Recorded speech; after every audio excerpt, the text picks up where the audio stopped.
I think we're live, but I assume we are. Yes, we are. All right. Hello, SpeedGaming community members. I guess hope everyone's having the weekend here. We got Ramato 13 starting off. Sunshine for Unclog, the mental block, as the team name will say, and Deathline from team name, I guess. Which is an interesting name. Yeah, No, boys, don't touch that stuff. I guess they're starting with SMS today. Is there like any specific reasoning for that? I don't even know. I think it was just Ramato's preference. Ramato's preference, yeah. Makes sense.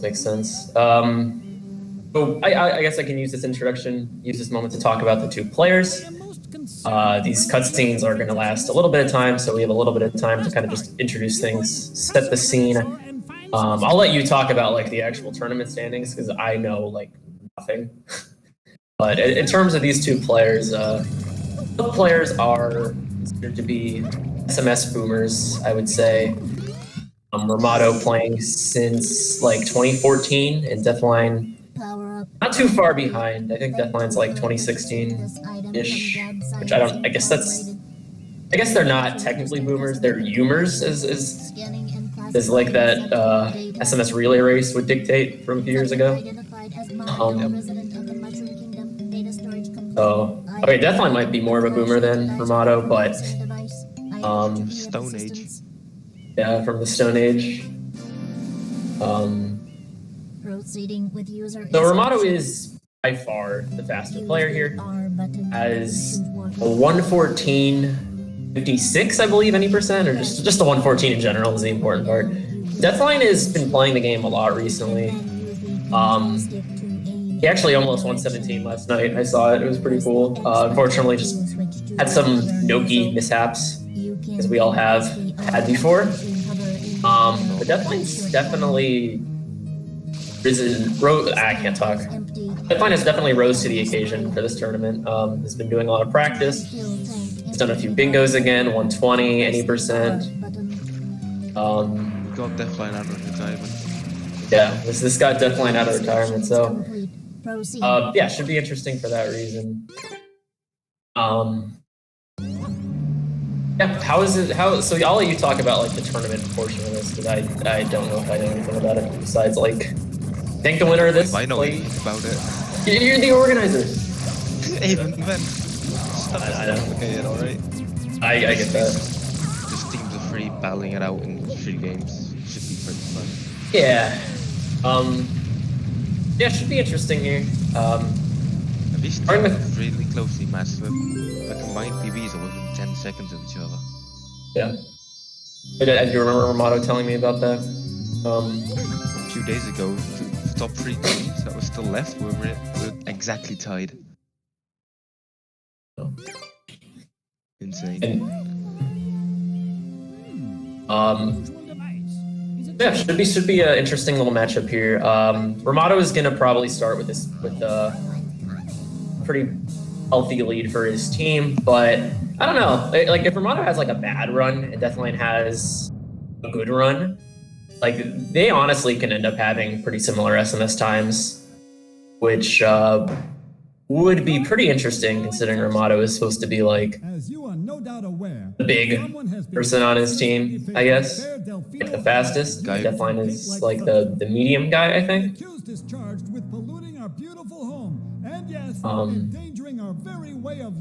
Well, the rest of his team is also really good. Yeah, I mean, like I honestly don't know the other players. I'm just kind of spitballing here. Mato has that drunken dwarf who has been playing a lot recently. Got his PB down to a 50-12, I think. But he was on a very good base yesterday. Yeah, 50-12 sounds good. I'll pretend I know anything about 64. He's going for a 49 at the moment. And he was on pace into throws, but he missed 2. But Bowser throws scare me. Like that's kind of the main reason I would never want to run 64. Like I've seen so many people just lose runs to those. Like it's just not worth it to me.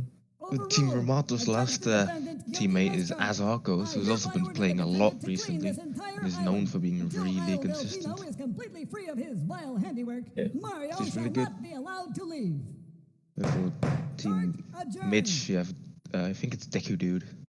He's really fast as well. Been on PvP multiple times lately. Into late game. And then you have Mitch, who's a world record holder for SMO. Of course, he's really good. I would say that makes you pretty good at the game if you have world record. I guess he's a bit above average. Above average. That's a very adequate way to describe it. Looking at these cutscenes side by side here, I am seeing that Deathline is playing on TSCU. Actually, no, he played on a TSCU, so that will put him at automatically a little bit of a disadvantage in terms of timing. 10 to 15 seconds. Yeah. And the extra downside of being pretty cringe. The plus side, though, it might not be too bad for a tournament setting because there are some pivotal points in NTSCU which are significantly easier. Honestly, 6. like I'm a bingo player, and I've actually considered using TSCU for bingo before, just because EYG is easy. There's like more fruits for like fruit clips in the plaza. Like NTSCU is like kind of useless, but like I think it has a place. Just get Powell forehead. Yeah, you could get Pal. Pal barely loses time at any percent. It's like 3 seconds or something. That was really good. It appears I'm Alright. quiet, but I can't turn my mic up anymore. Sag. That business. But nothing too much to comment on still. This is the opening portion of the game. There are a lot of cutscenes and a few slow shines. Then our resident sleeping.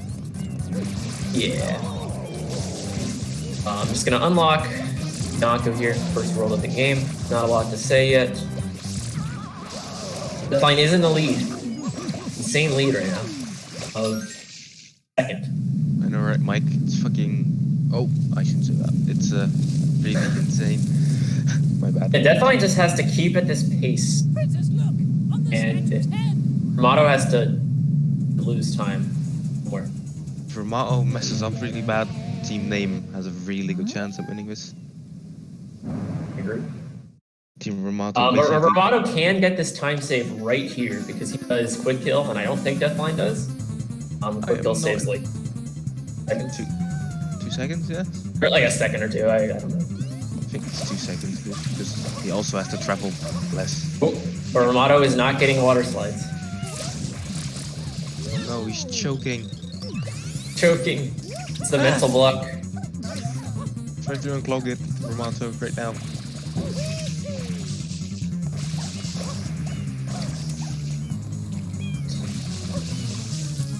So Ramato's pretty much caught up already. I think they're pretty much even again. So How did that happen? pretty tight race. Wasn't even watching. I don't think I saw Deathline. It may have just been kill. I don't know. Did Ramato... He didn't get quick kill though, so I don't know. Maybe Ramato got early M. I don't know. Oh wait, you know what it is? On NTSCJ, there's actually one. Like there's one less text box on Shadow Mario. Fair enough. So that's probably where it came from. The sink. Oh my god. Deathline's game capture looks way better than Ramato's. I don't know if I'm the only one who thinks that. It's a bit nicer. Oh no! Oh, Ramato went for the Y tick. Y? I can't talk. Y turn wall kick. Unfortunately, did not get it. It's still cut up. That kind of goes to show, just like knowing a bunch of strats in this game, like really can. Even if you missed a few of them, like you can usually just compensate for some general time losses in general. Like didn't lose any time to Deathline there. These tiny mistakes will start adding up though, so we need to be careful. Yeah. There's not too much to say at this level, so it's like we're just kind of analyzing nothing right now. And the resident sleeping. Bianco 2 sucks. It's so long. So boring. Hit the plant. Suddenly dies. We will see PD. We will see PD again in like 7 minutes or something. Oh, that B. Everybody hates that B. Did definitely get an extra. That looks fine. Nice. All right, so first shine in the game down. Things will probably get a little more interesting from here. Hopefully. Bianco 4 usually kicks in where things get interesting. Bianco 4 is one of the most technical levels in the game. That's really nice movement if you're good at it. But if you're bad at it, it's kind of painful. Ramato gets like a 1026, like messed up his his like turn wall kicks, and I get a 1026 and I try my best. It's not fair. Ramato's a speed bully. And do you see Jay is just overpowered in the early game? He has anime splits. I think my best is like a 1022 on Powell. I don't even know. I think I have like a 1022, yeah. Check right now. Alright, so first secret stage of the game. Not a ton to say here. It's pretty simple. These are the stages where the players will not have flood, so they cannot score to win. 1022.3. It's not that good, I guess. But on Powell without quick hail and white turn wall kicks, I guess that's fine.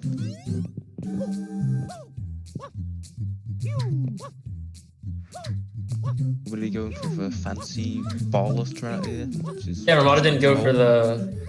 last I saw, I thought Ramato went for like the cute Donko free movement, but it saves like 0.3 seconds and it's very risky, so I don't blame him.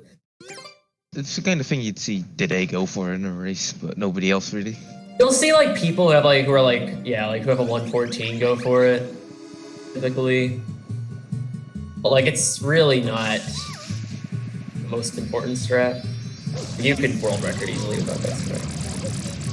It's kind of nice to have that 0.3 time save. Yeah, I mean, that's kind of the thing with this game at a certain point. Is like there's just so many like small little things that add up. Like SMC4 in that sense. Yeah. Most speed games even.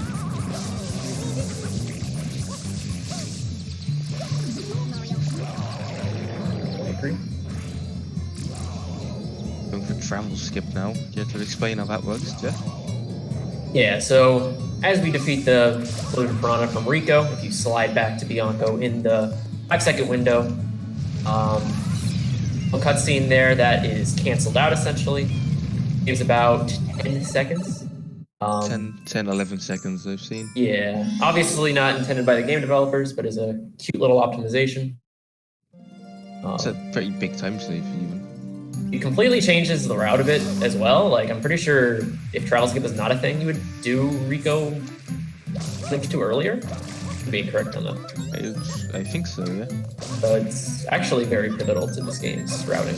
Oh, Ramato dropped. I hate that spin put. So Ramato dropped a spin put there. I've seen so many players drop that, including myself. Like that, I feel Ramato on that. Still isn't a healthy lead here. BT just before you go to Savannah. Good W.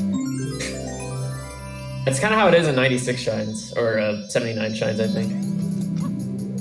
Both of those, actually. Well, with a momentum spin jump. Nice. Yeah, that start's actually not as bad as it looks. I recommend a lot of players learn it. I mean, I do it a little slower, but it's... yeah, neck and neck race still. Nothing insane to report on yet. I don't think Ramato or Deathline are having an amazing or bad run either. It's just kind of a run. What's happening? But here we have the first RNG point in the game. This could help Deathline out a lot as the slower player. Ramato gets bad RNG and Deathline gets good RNG. This fight, PD's gonna stop in 3 locations, and they are completely random. So it's very annoying to lose the 20 time. Okay. Technically not completely random. Like, there are some spots where if he goes to 1, he will guaranteed go to a 2nd. But it's...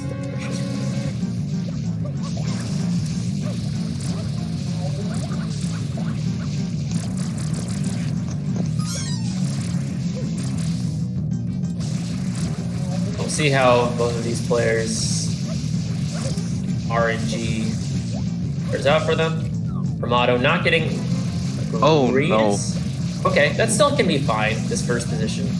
Almost went down for a really bad way. Yeah.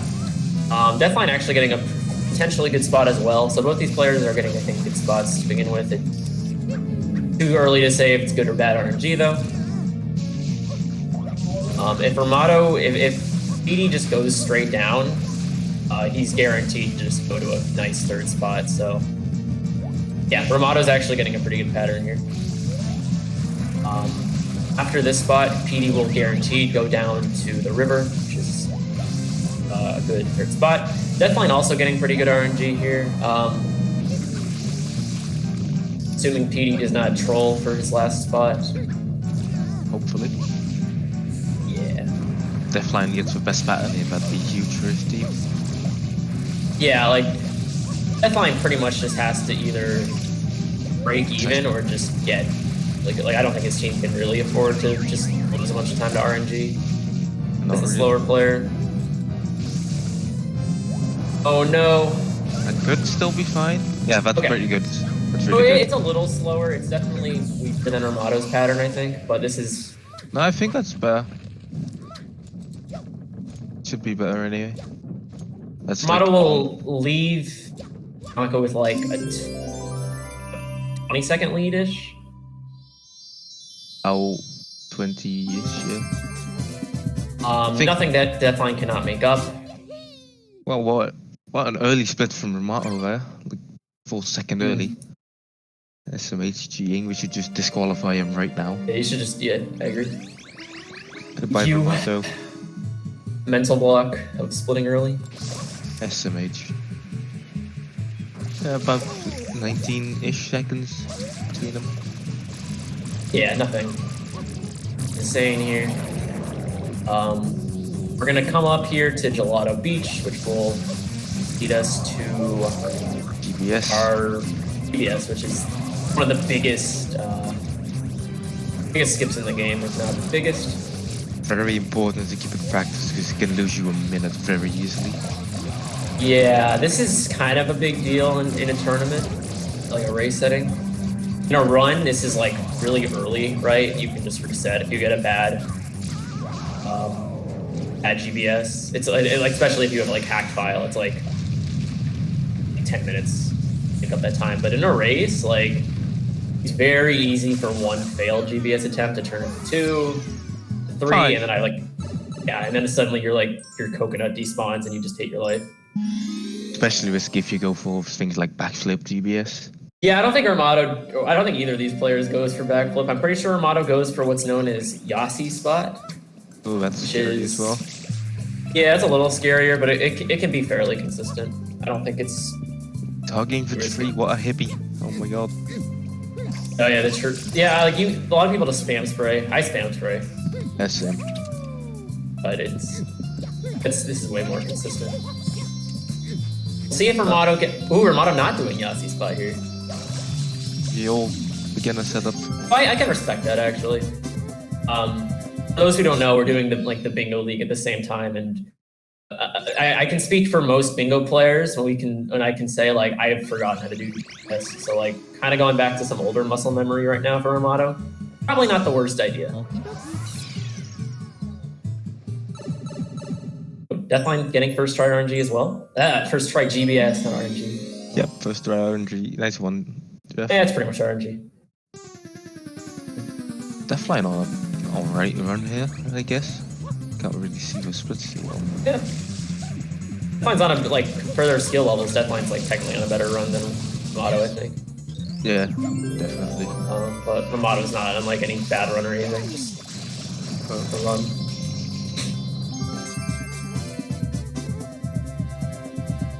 Playing pretty fine. Deathline does have a massive time save in his PB in late game, so he could still PB this even. Oh yeah, for sure. If he does, that's massive for his team. Alright, so Ramato, first to exit GBS. Gelato, not a huge surprise here.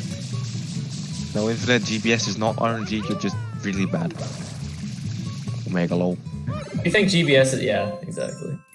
It can feel like it sometimes. Especially if you go for the harder setups when it does feel like RNG at times.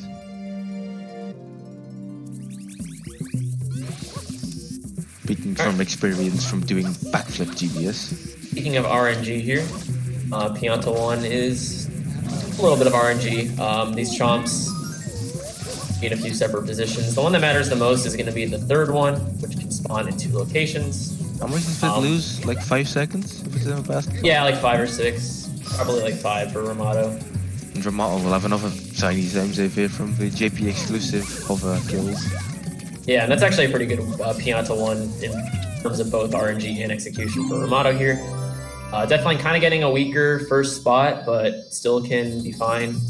Yeah, that's still fine. Ooh, okay. Oh, I realized he hovered onto the chomp for a second. I'm like, oh wait, he's not on J. So. Some of a cringe version. Yeah, both players actually get pretty good RNG here. Or perfect RNG besides Deathline's first spot. First spot isn't that first spot technically faster if you go to the left one first? Yeah, like, but it's like optimal strats. Like that's like the stuff Dide does. I don't expect Ramato to really do that yet. I guess.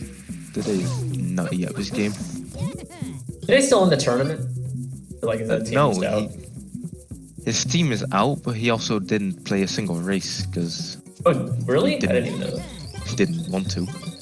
Oh damn, that sucks. So first we had, I think, Despin fill in, then SB filled in. Gotcha.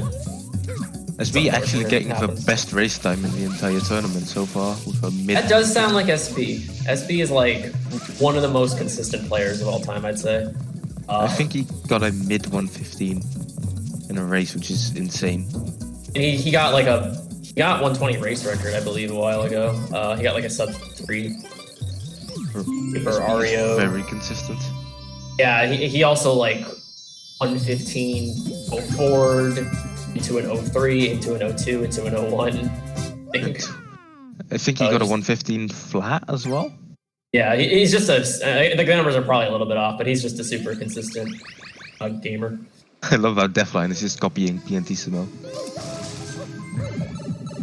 Yeah, I would argue almost like someone like SB would maybe should be like, if there were seeds for each player, could almost be argued to be seeded higher than like today, just because of like consistency, just because it's a race setting. Yeah. I don't know if that's like controversial to say though. Not really, no. SB is just really consistent. But Pianta 3 scarily consistent. Yeah. Oh no! Oh, I hate that so much. Auto's fine. Oh, the he tops it out still. Does the glitchy wall kick dive. That'll save about 2 seconds over Deathline. Doesn't do it, I don't know. Oh, probably not. Just a boomer strat because he's a boomer. Yeah.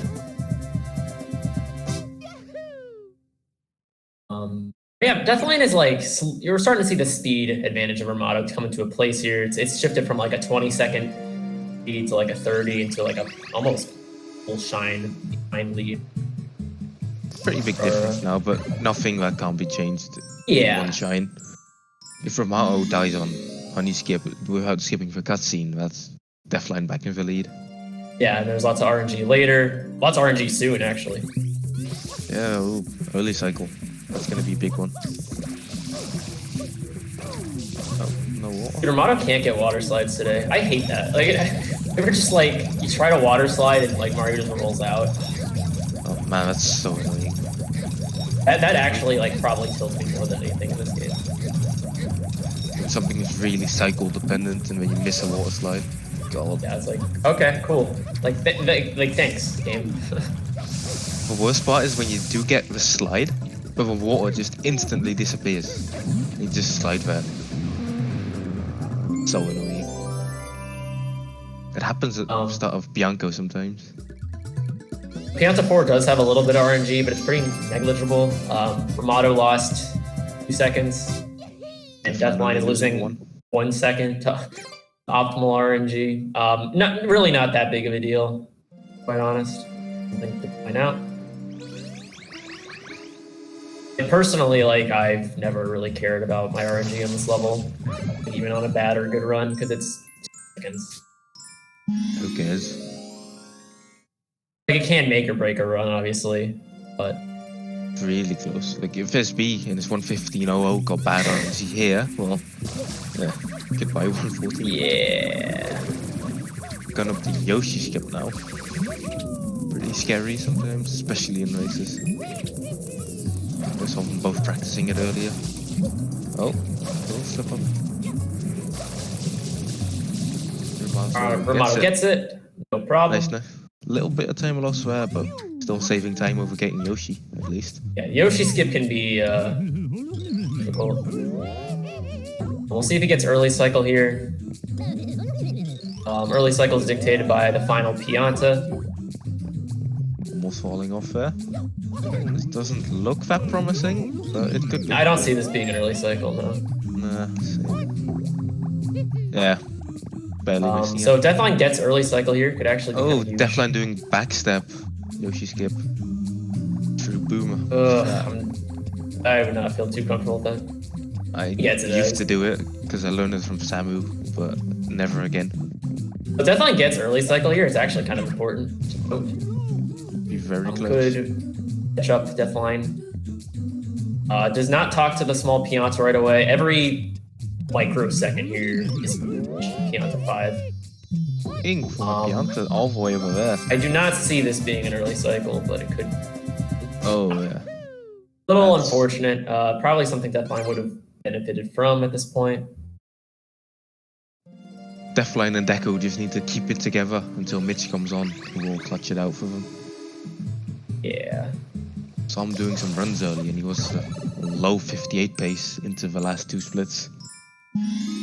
Insane. All right, so sharp contrast to the previous level. We're gonna have Pianta 6, which is very execution and movement based. There's slight RNG elements.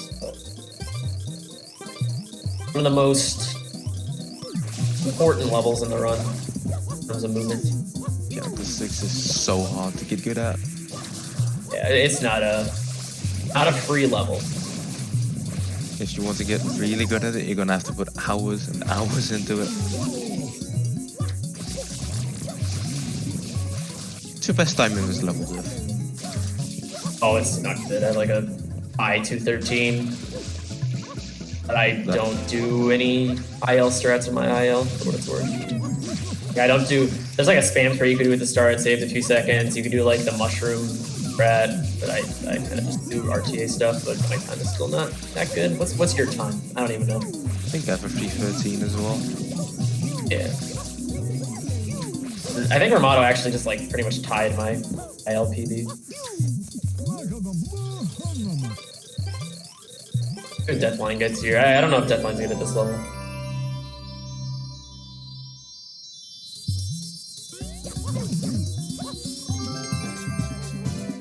This is putting a little bit there.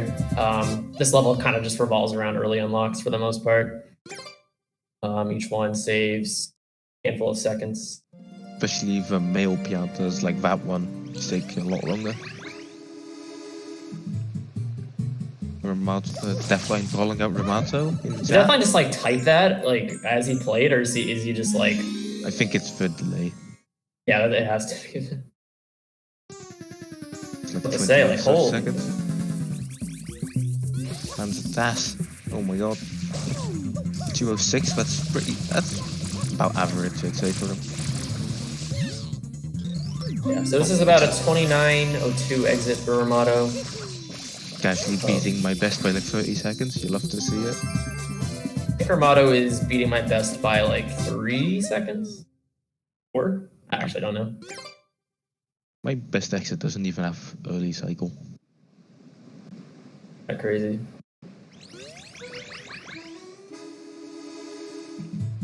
Deathline here looks to be getting like a sub 30, which is respectable. It's pretty good. I think that's PBable for him, definitely. Ramato's gonna set up honey skip here. By dying on the first frame, you enter the cutscene. You get to skip out Sometimes a you net set it of up there 15 to be safe. seconds. Yeah, that's 15 if you do it really fast, I think. I hate honey skip like RTA. Like Yeah, it's so annoying. Like I always clip out of the building when I do it. I have like, I think I just have fat fingers, and I just like, I always slide Mar. Like I'm trying to set up the position, and then I always just flip out, and I just dead. Same thing. I used to just clip out every single time. Both players on pretty good runs for their skill level, I'd say, or good enough for a race. Definitely. I don't think Ramato can really PB this with the 29. No, he probably can't. I don't think Armado is expecting to PB though. Deathline might have hopes of Can PBing. Deathline break his streak of dying on the or missing on his skip with races? Can he do it? Fourth jump. Oh my god, he did it. Pretty good. Finally didn't mess up in a race. Let's go. I'm pretty sure I'm like I'm pretty sure I'm like 0 for like 11 in my bingo matches and doing honey skip this season. Nice. It's just such a hard strat to do RTA. I hate it. Imagine doing the insta setup thing like Dede and Luigi and stuff, dude. Could not do that. Might have a bit of a rough about here. Yes. Gets really grab, not that bad. Nope, not too bad. Exit areas here are huge. If it's the second exit area, you lose like 3 minutes. If you miss the first, it's like a minute. Really bad if you miss it, but it's also really easy to get them, so it's no big deal. Yeah, it's just timing. Well, it's like kind of a timing thing, and there's like a very obvious visual cue as well. Imagine if those were both frame perfect. Yikes. It would not be that fun to run. No, definitely not.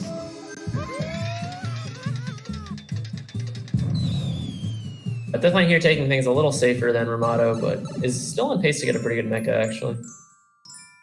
I think he got a slightly better one than Ramato, even like a second. Honestly, both players are having pretty comparable runs so far. It's just that like Ramato's just faster for the most part. Basically, his Mario is more buff in his legs. Like no one has made any huge mistakes so far. It's just like I think Ramato's just raw speed and bringing him to this lead.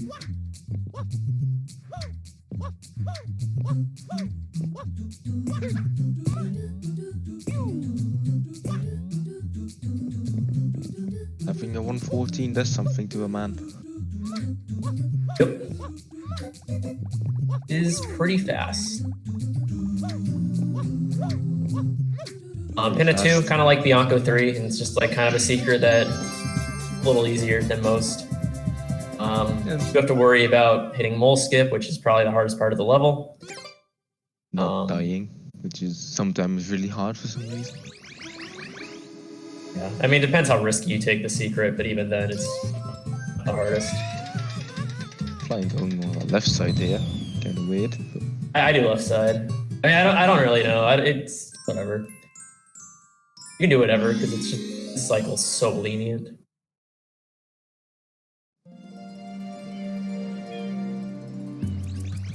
Ramato here will be starting Pinna 3. He does. I think he does optimal strats, so he will have a little bit of a time save over Deathline here. Oh yeah, like dash strat. Yes, yeah, I need to learn this stuff. Yeah, I've learned it. It's just really hard. And Ramato nails it so far. Oh no, that's. I spoke too soon.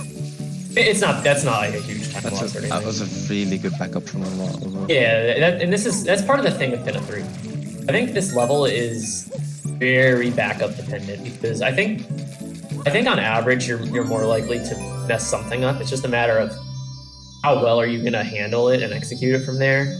Like some people, they miss that coin and just like fall into the water and then like cannot back it up. But Ramato there, very practiced, very seasoned in Pinna 3, just like, okay, I need to just land on this grate, I need to just hover, and everything will be all right. Deathline doing the baby route. Deathline's doing some boomer strats here, not gonna lie. But I respect it. You know, there's nothing wrong with these strats at this level, to be quite fair. It does lose about like 10 seconds to Ramato. What's important for Deathline is just finishing a consistent run. Like he knows he's slower than Ramato. He's not trying to win. Just trying to keep it together. Yeah, trying to keep it together for the team. important picture here.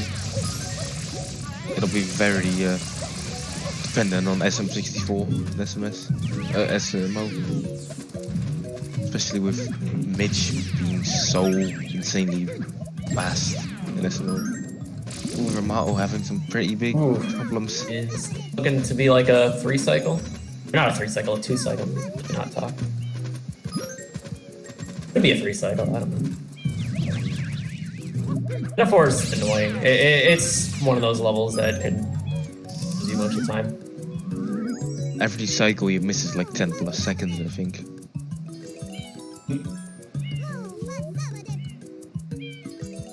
Oh, Mike insulting Rasmus in the chat. SMH. Community drama. If Deathline gets a 1-cycle here, we'll make up the time from Ramato's 3. I don't think he unlocked one of the... No, he did. Weird A setup. little scuffed. I don't think this is, you know... Oh. Okay, yeah, that did work. I kind of doubted that setup, but it actually ended Okay, up working. Deathline, I am asking you, how did that work? What kind of hacks are you using? Yeah, that didn't really feel that... didn't feel that great to me, but like... No, he just went for it, man. He just didn't care, he just went for it. Yeah. I've had... I mean, Pinafores like that are... Sometimes it works, sometimes it just doesn't. Alright, so Ramato here is going to enter EYG. This is the last huge skip of the run. Well, yeah, pretty much the last huge skip of the run. Having a bit of trouble finding the... Shines. This will skip pin of 5. Pineapple is the fastest fruit, right? I think so. I think it's banana, but maybe pineapple. I wouldn't be surprised if like pineapple is like an IL, the fastest fruit. No idea. It might also be dependent on JP and PAL. Or the TSCU. Ramato going for 2-stew here, which is actually kind of interesting because I know he does do 1-stew most of the time, so maybe just wants to take it safe for the race. Fair enough. I will live and I will die with 2-stew. I hate 1-stew so much. No, Ramato always roasts me whenever I don't do like strats that I know in like a run or in bingo.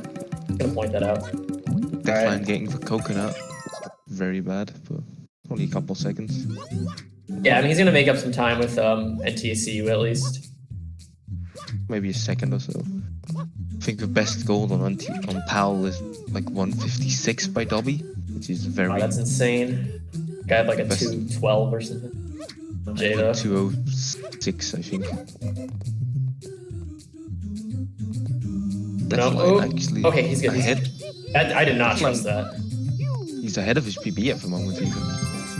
I totally believe that. I mean, like he has not made a huge mistake. Playing cleanly. No Like, big deals. Played like I wouldn't say this is like an insane run for him. I'm sure he would agree, but like in terms of execution, in terms of just playing, I think he's really fine.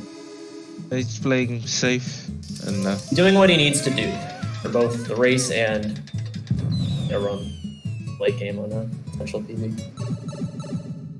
PPVs, that's very, very big for his team. I'm rooting for it. I was so sad to see last night. He still got a PB, it's just... He still got a PB, but it was like, he was on pace to like get a 117. 117 is hard though, to be fair. It's very hard. Alright, so Ramato is going to be first out of Pinna here. Is he going to do save warp route? This is actually, we might see inversions in routes here. I see next in his splits is Rico, but he might just... Oh, no, I forgot that Rico is actually normal. I'm just ignore it. Just ignore it. I've his mind. I've lost my mind a long time ago, to be honest, yeah.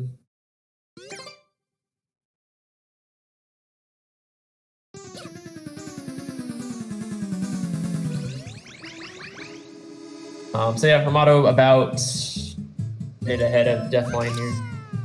About a minute, sounds right. Not doing safe warp route. Interesting. No, I mean, it technically loses time, and it's only better, really, for attempts, I'd say. Because you gotta do RNG anyway, so it doesn't really matter.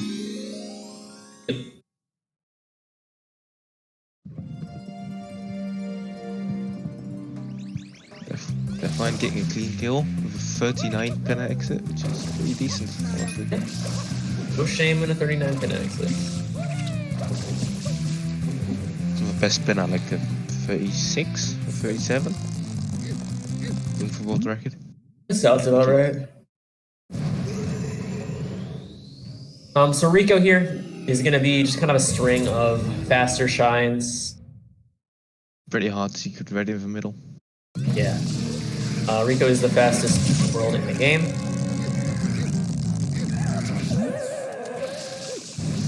Isn't the world record for Rico like just under 9 minutes? Yeah, I think it's like an 8:59 or something. Could be by either by Dide or Guy. I don't remember. Might even be by Egg. Oh, that might be true.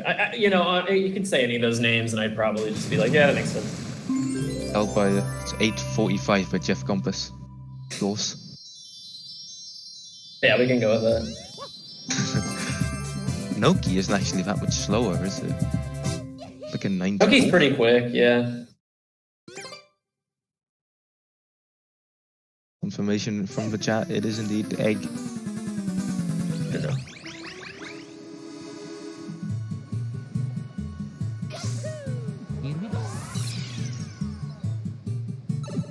The blooper, not much to say about this boss, it's just kind of boring. You get streamless, you're saving a few frames. For the rest, there's not much to it. So Ramada here is going to start Rico with 2.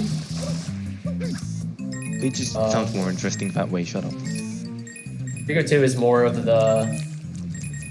one of the more movement-based levels in this game. Ramada's going to do what's known as blooperless for both the entrance and I assume inside. Probably. If he doesn't, that's weird. If he has a 114, so you could technically 114 without blooperless. Like blooperless only saves like a few seconds, but like yeah, it saves time as long as you get under a 20. Yeah, I think it's 21 actually. Yeah, like pretty good from Ramato so far. It's pretty good, yeah. So just saw that Ramato's teammate of that drunken dwarf burnt his hand just now. The W. 17. It's really good. 17 is pretty impressive, especially for RTA. We'll see how Deathline fares out here.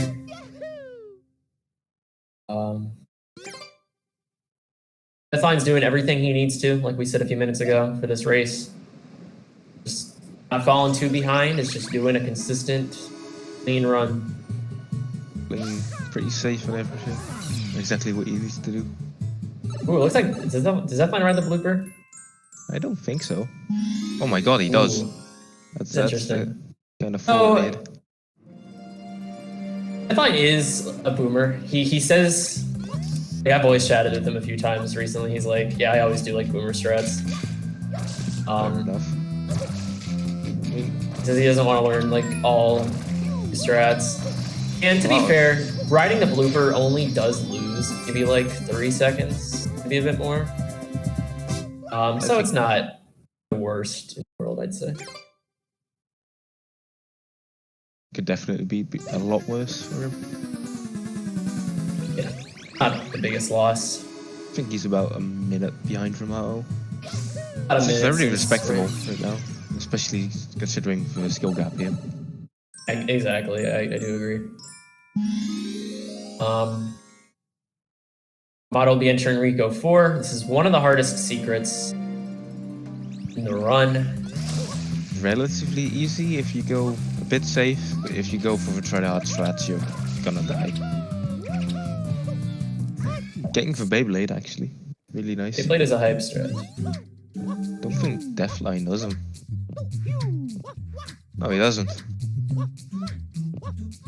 True. Yeah, Beyblade only saves like a second. It's totally fine. Ramato just making some swift work of these Rico shines. Be a pretty clean Rico 4. That is a huge spin jump. I don't know if that's either improvised movement or just what Ramato does.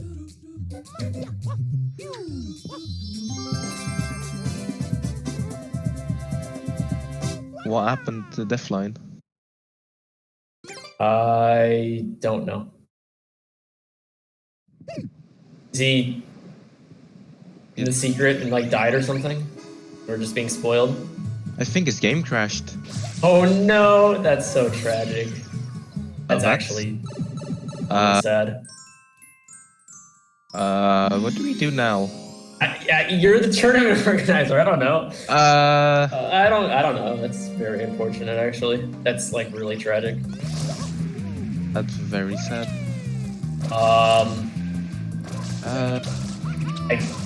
just mean we had to do a rematch. Like that's a little unfair to Deathline. Like, or Yeah, like I mean, he didn't do that's- anything wrong. It's not like he went for like okay. If Deathline went for like something that like had a risk of soft blocking, I think it'd be different. But like I think thrashed on Rico 4. I think a rematch would probably be fair. But I'll let you and the players decide. Definitely. This is not on Deathline at all. Like, he could not do anything about this. It would suck if he... It would suck if he, like, his whole team had to be disqualified because of this, so... It shouldn't be That's just my view on it. That's my view on it. It should not... I don't think it should count as a DQ. It really shouldn't. I guess we could ask Armado what his thoughts are on a redo of some sort. Yeah, Romano, what are your thingies on this? You could just pause and let Deathline from his UAG file catch up to whatever Romano is about, I guess. Deathline already reset the timer, so I guess we could go back in the VOD and see what time he...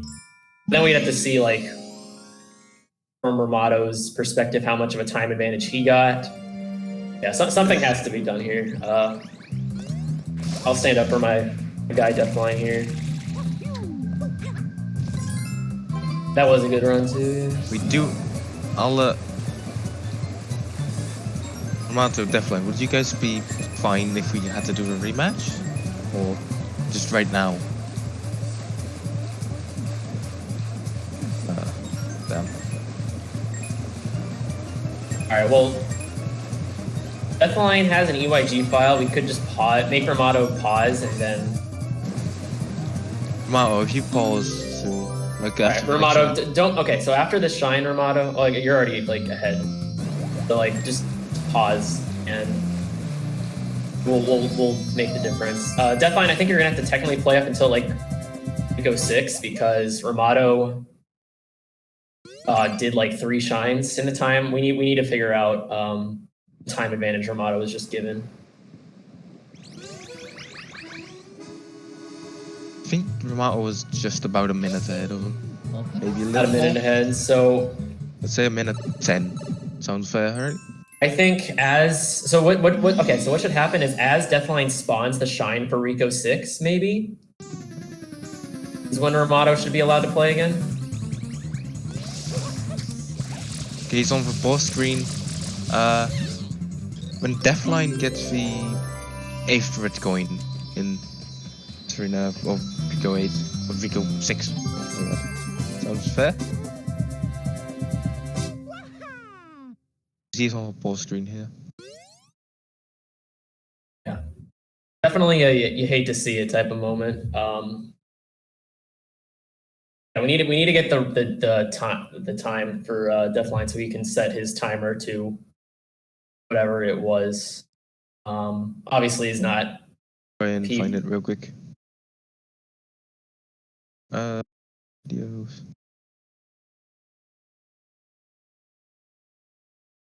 So this looks to be... He's gonna have to do EYG again. EYG up to, like, Rico 5. Rico 6, I think we said. Deathline at a... Or I guess, yeah, until 48:15. Yeah, that makes sense. That makes sense. 44:11. Define entering Bianco. Why is Stefan in Bianco?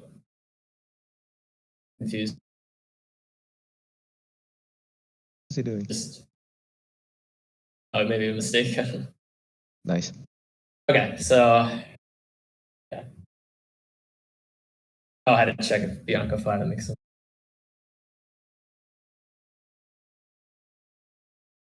All right, so we get to commentate over Deathline doing some 20% shines again. It's definitely really awkward, but... There's nothing we can do about it. Yeah, and I'm glad we came to the conclusion that Deathline's team should not be disqualified because that would really suck. Like Deathline's put a ton of work in. This is the best we can do in such a short time. Yeah. The Deathline, make sure to add 4411 to your timer at some point, and then when Rico 3 is finished, start the timer. It's only a couple minutes, I think. He gets Yeah, coconut like, again. It doesn't matter at this point. That's just kind of funny because he got it twice in a row. Yeah, does the game usually crash in Rico on NTSC? Is that a thing? Not usually, no. It's just weird. It is a little unfortunate for Ramato at the same time. Like, but like I think it sucks when you're like in a run and you just like sit there for like 20 minutes. I said Ramato is a good sport. No, he's not like actually gonna be upset.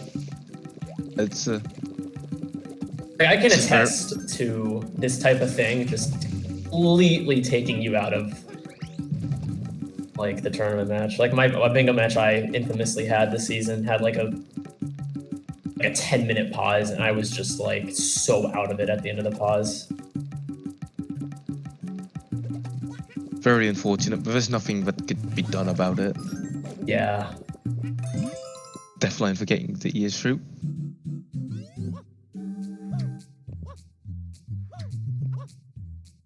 I haven't seen a game crash on Rico 4 in ages. You know what, Golden Devil 1711. He died. There's not a lot to say, but we're waiting for Deathline. We just add Also, we should probably allow Deathline to end with as many lives as he had before. Granted, I think he did Honey Skip and he hasn't died, so actually being at 2 lives is correct. Oh. Yeah. I know where his Deathline is just but that's very unfortunate. Nothing you can do about it. Yeah. I mean, oh, you had 4? All right, so you can get an extra life on the way. It doesn't matter. I mean, like, you don't have to if you don't want to, but like it technically is like the fair thing to do. Like if you game over like later, it would kind of suck. I don't know. Do whatever you want. I don't really care. I think it's fine, honestly. All right. That's just what I would prefer as a player. But...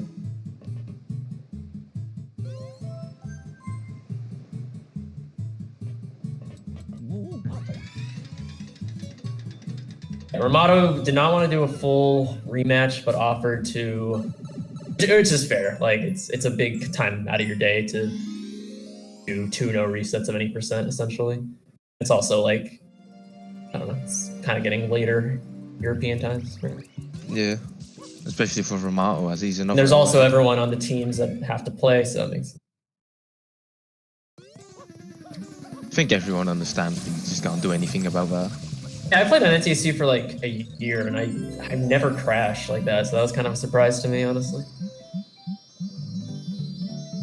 Like, well, I thought he died at first. Like, what was that? And then, oh, he crashed. Yeah, like I was like, oh, is he just in the secret? And he's just like, oh, that sucks. So like, but he said like this hasn't happened to me in years, so it's like everyone dies in Rico 4 once in a while. So I was still confused. Okay, line and the one up here, something we offered.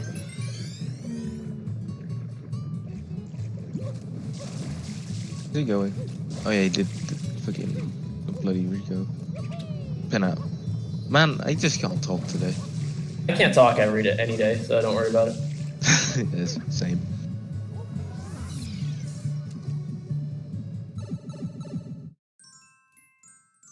Thankfully, Ramato is not on PB pace, or else that would really suck that he would have to pause his run. Been pretty bad. It would have been pretty tragic. He's on like 114 3x pace, and then. Deathline was on PB pace. Honestly, if I was Ramato and I was on 114 3x pace, I'd maybe just consider finishing the run. Yeah. I would just be like, you know what, you guys have to understand. But then the run would die in King Boo, and I'd feel like a jerk. Point everyone would understand because you want the PB. Like Deathline, he was on PB base. Yeah, Really? I mean, he'll get a good idea of what we've gotten with this run, I guess, but it's not the same for sure. Yeah. Friendship 1? What? Nice. Juan is a bingo player that talks about King Boo like 24/7. Oh, I see. Yeah, I've seen people get a Rico shine specifically in Crash before, but it's been on NTSC J specifically. I haven't seen this game crash very often at all. Honestly. Maybe it's Deathline's. Is it Deathline's disc specifically that's causing like? Or is it Probably just... not. No. Imagine if we get all the way back to Rico 3 and then he crashes again. That would probably just mean his game is busted or something. Then he'd need to get a new one. It could happen again in Noki 4, but let's hope not. We're almost back there now. If it happens again, I don't know. Maybe something. Definitely, we'll get to start his timer after Rico 3. He'll get to play for till 48:15 on the timer. At that point, we will let Ramato play again. I think there's a 40-second delay here, so with the timer it's 47:35. Yeah, we're gonna have to trust Deathline to start that on his own, which I'm sure he knows the instructions by now. Yeah.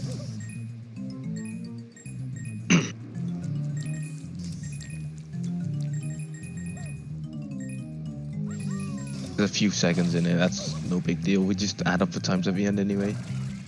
Yeah, I mean, if like the two races come within like 5 seconds, that should definitely. That's like one race that was 3 seconds apart. Yeah, I remember that one.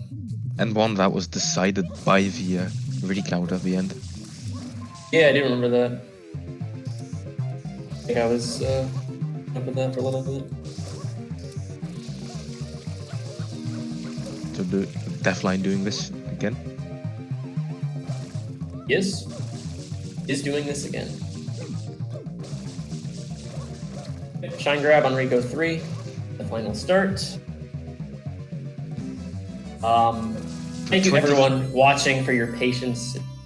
Not the type of thing you like to see happen, but you know, I'm sure everyone understands. Our ruling, I know I talk about bingo a lot, but like that's my only like experience with like tournament organizing. I'm like a light organizer. And our rule is like if it's a soft lock that you caused, like you do beat shine and you mess it up, like you will not be given a rematch unless your opponent agrees.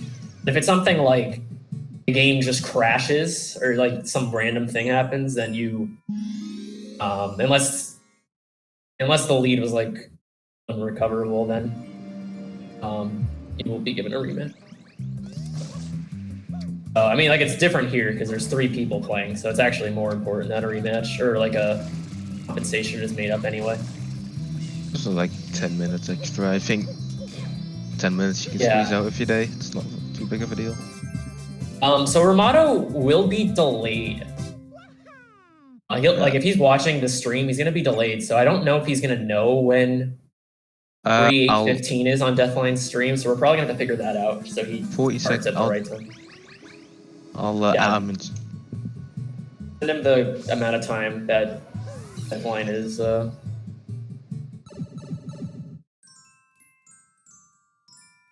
Deathline could pause. That's actually probably the correct decision. There's a 40-second delay here exactly, so I can just at Ramato and it hits a 47:35.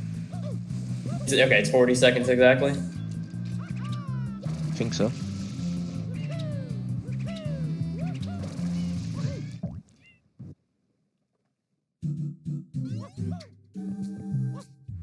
So like, at 47:35, Ramato gets to start again. I'll and if it comes down to it, we'll do a recount of some sort. Like it comes down to these 2 teams finished within a few seconds of each other. I believe there will be a recount. So yes, there will be.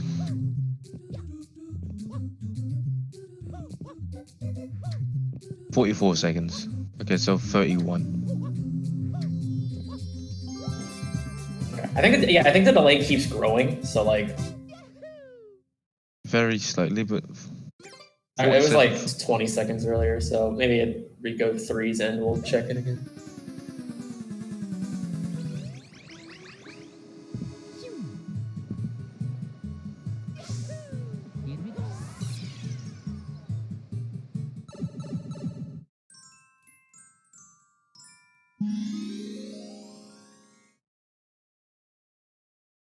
So, I guess we can start talking about some of the shines again. Deathline's doing Rico 5. 24 seconds. Okay. 47:51 is when he has to go. No. 51? Yeah, 47:51. I'll at Ramato. Okay.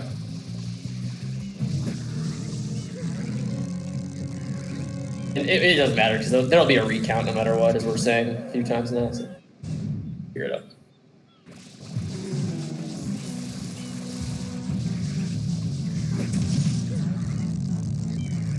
Just over a minute to go now. We're almost there.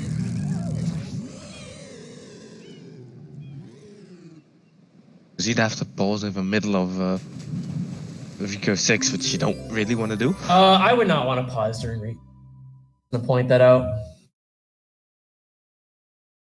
It might be the last level I would want to pause on.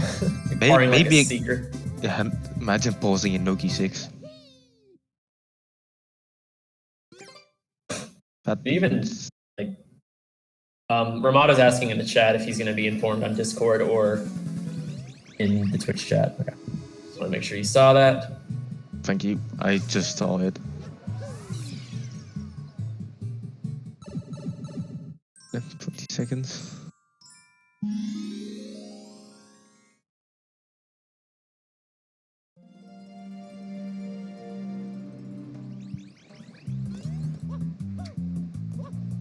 It doesn't have to be frame perfect as well.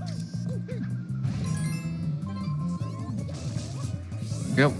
Mato should be going as soon as the time on Deathline's screen hits 48. And we are off to the races again. I mean, Ramato is not on our screen yet. This is the delay, but he's playing. Oh, well. So we'll see if this impacts anything like mentality-wise for Mr. Ramato here. I definitely understand like taking a break in the middle of the run is not the most optimal, but should be starting again soon.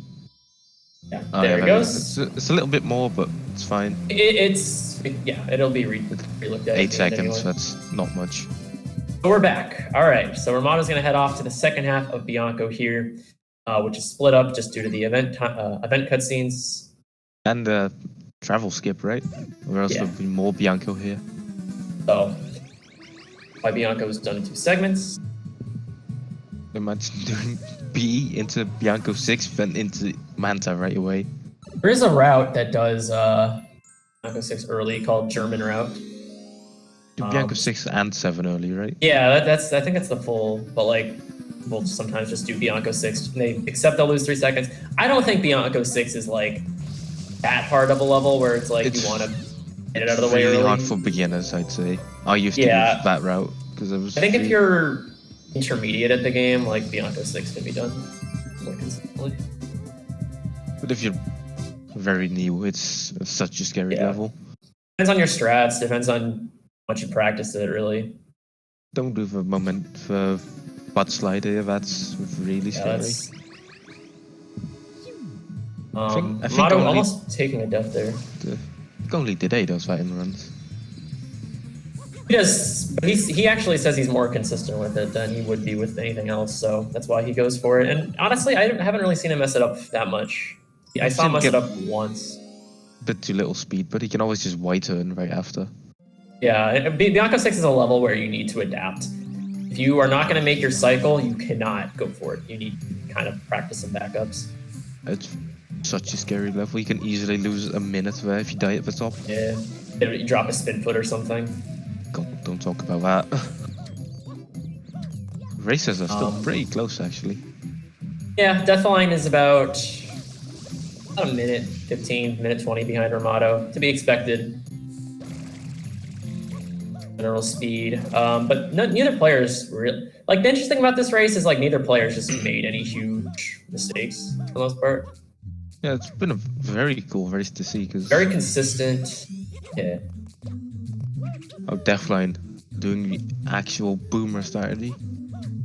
Ramato attempts quick kill on Bianca Shadow Mario. I get it, not the most consistent strat in the world, but also not a huge deal. If you miss it, it's almost as fast as just going for him. Yeah. If you bonk into him, you're just really sad. Like that could actually just lose you a run if you bonk into him, because you like in this game you get like super bonks as they're called. Sometimes you don't get one on them, but sometimes you just do. So weird. And if you super bonk on him, he will literally just run the village, and it's very tough to like back it up. Super bonking and no key is horrible as well. Yeah, that's like if you super bonk on a Shadow Mario, it's like it can lose you a run, honestly. Like, it can single-handedly lose you a run depending on like where you are with your golds and stuff. VPT. Yeah.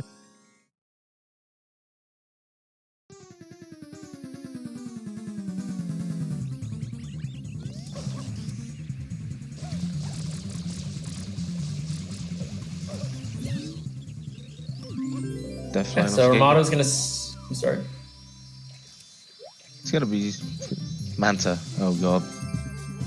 This is another RNG portion of the run, but this does have more execution than most would think. For instance, sometimes you just do get a bad Manta, and it's pretty much out of your control. You know, I don't mean to speak. Yeah, I don't mean to be arrogant, but I do have. I do have third place Manta IL. Last I checked. So I think I know what kind of time did a thing or two about Manta, even though I was totally carried by RNG, and my IL was carried as well, except I missed the shine for 5 seconds at the end, so I got a 218 instead of a 213. I didn't even IL it. I just did it in a run, and I got like a 229 Manta gold or something with 5 seconds lost in the entrance. Actually stupid. Should probably switch the game audio back to what's his face? Deathline. How do you do that? I don't know. Alright. So Ramato looks to be having like kind of like an average Manta. Wouldn't say it was like great. It's pretty bad actually. Bad? Very spread out. Very spread out. What's his Bianco time? This looks to be like a 4x? Not too bad. I mean, it's like it's average.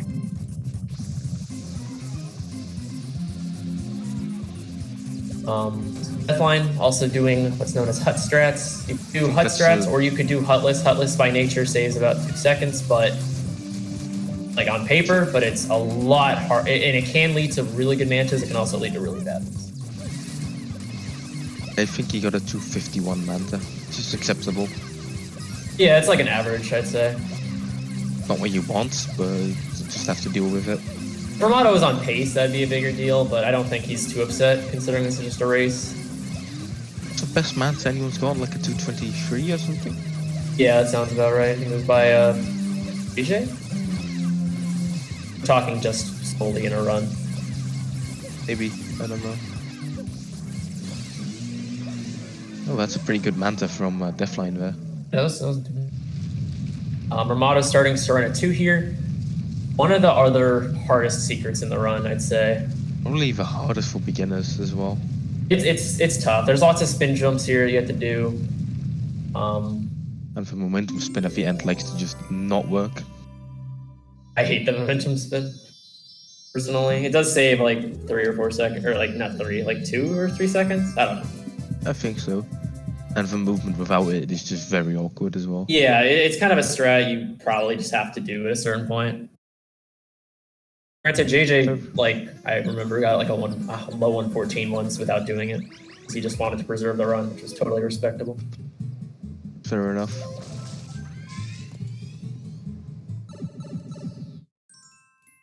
Okay, so Deathline about a shine behind Armado here, about a minute Oh, 25-ish. yeah, a bit less, I think, like a minute 15. Possibly, yeah. But also, the timers aren't exactly synced, so probably more a minute 20, yeah. Forgetting about that. Armado gonna start Serena 3. Normally, casually, you're supposed to just like get a fruit, get a pineapple for Yoshi. You have to like for the hotel, but here we have a banana clip that pretty much makes the level less than a minute. Yeah, if you can do it in like 55 or so seconds now, you should do it really fast. Probably, yeah. My goal's like a 58 or 57 here. I have like a 59. Armado going for The optimal GTBK. strats. Love to see it. That GTBK is deceptively hard. Yeah, like it's something you might look at and be like, oh yeah, I could just do that every run. But like, you actually need to space out your spin jumps very well for that. Super hard. Yeah, Done it a few it's times, actually, but it's a strat you have to practice a lot, honestly. Like, feel confident that you can do. only saved like a second as well. Yeah. I remember like Dide was ILing this a few weeks ago. Did AL's everything. That's true.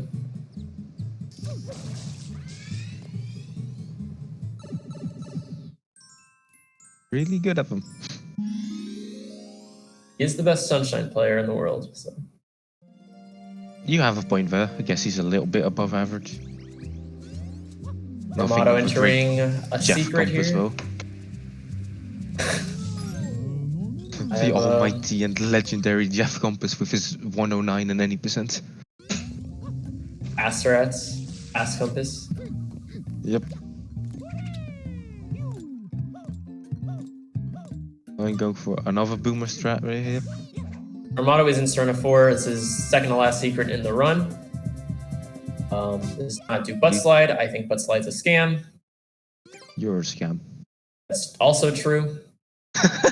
Can't argue. Will he go for the spin jump? Yeah. Let's go for it's it. a pretty hard spin jump to get. Yeah, it's honestly like, I don't know. I go back and forth whether I like that more than the Serena 2 one. They're both kind of like risky.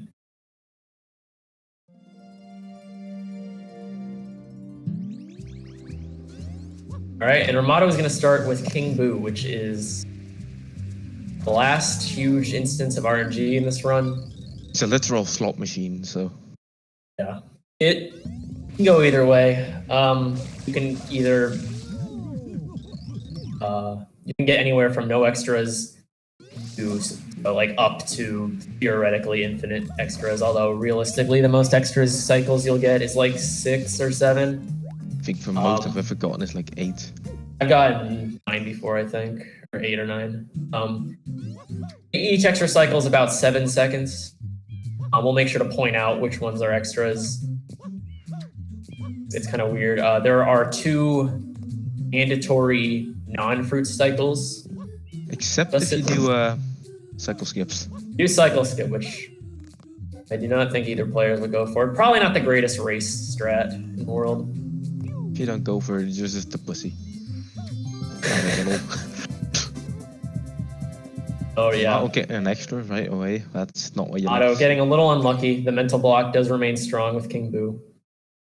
1 extra though to start is typically fine. Like if you get 1 extra cycle, you're typically not too upset. Like I forget who, but I remember someone posted a PB once and they're like, "Oh, I got 1 extra on King Boo." Like oh well, I'm kind of sad about that. Like it like 1 extra is actually closer to average than you would think. Getting 1 still. Oh, if Armado only gets that, he's chilling. He's not going to be upset about that. You do have to be careful not to take too much damage here. I don't know how many of you know this, but if you take too much damage, you actually have to collect coins in the fight. I'm not going to call anyone out, but I saw this happen to one of my friends recently, and it was kind of hysterical. Some people just don't know how King Boo works. I agree, and I don't either. All right, so Looks like Ramato is on pace to get 1 extra, which is fine. Let's see how Deathline pairs up. Kind of, it'll be a little unfortunate for Deathline if he gets bad RNG, considering he's They already look a little very behind. synced right now. Ramato only 1 extra, that's pretty nice. Yeah, so now Deathline only saves time with 0 extras for Mr. Ramato. Other fruits could just be that bad that you don't get anything. It could be. Like, you'd be surprised. Like, there are players who are so good at King Boo where it's like, no extras for me would be like the same time as EG, for example, getting 1 extra. Like, Yeah, it's insane. I think my goal's only like a 251. I see people with like 240s. Like, how do you do that? I didn't have an extra and I had good fruits. So it's a little bit like Manta, where it's like, who definitely Half has 1 skill, extra. half RNG. Yeah, but in this case, I would say it's like more RNG than. Deathline also got an extra cycle. Yeah, so we'll see if they sync up with that. Like, there's a lot to this level you may not see. There's the entrance to the Serena Hotel, which doesn't sound like a bunch on paper, but you can lose like 2 seconds if you're bad. There's picking up the fruits, sign grab, stuff like that. Ramato here starting Serena 6. JP, so he's losing a little bit of time here to Deathline. Yeah, not gonna be enough for. I'm probably just getting kind of screwed right now by King Boo. That's 2 extras now. Hate to see it, yeah.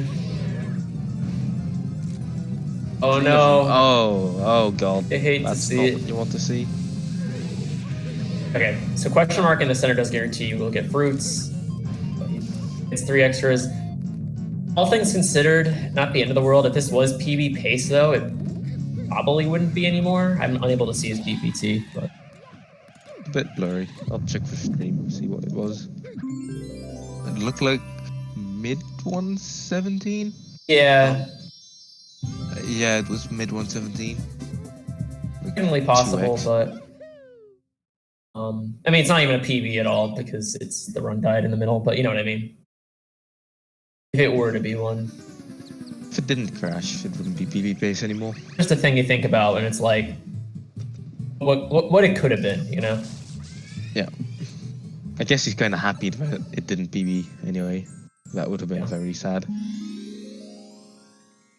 Ramada's gonna finish up Serena here. Healthy lead has about almost like a minute 45 here, like 2 minutes almost.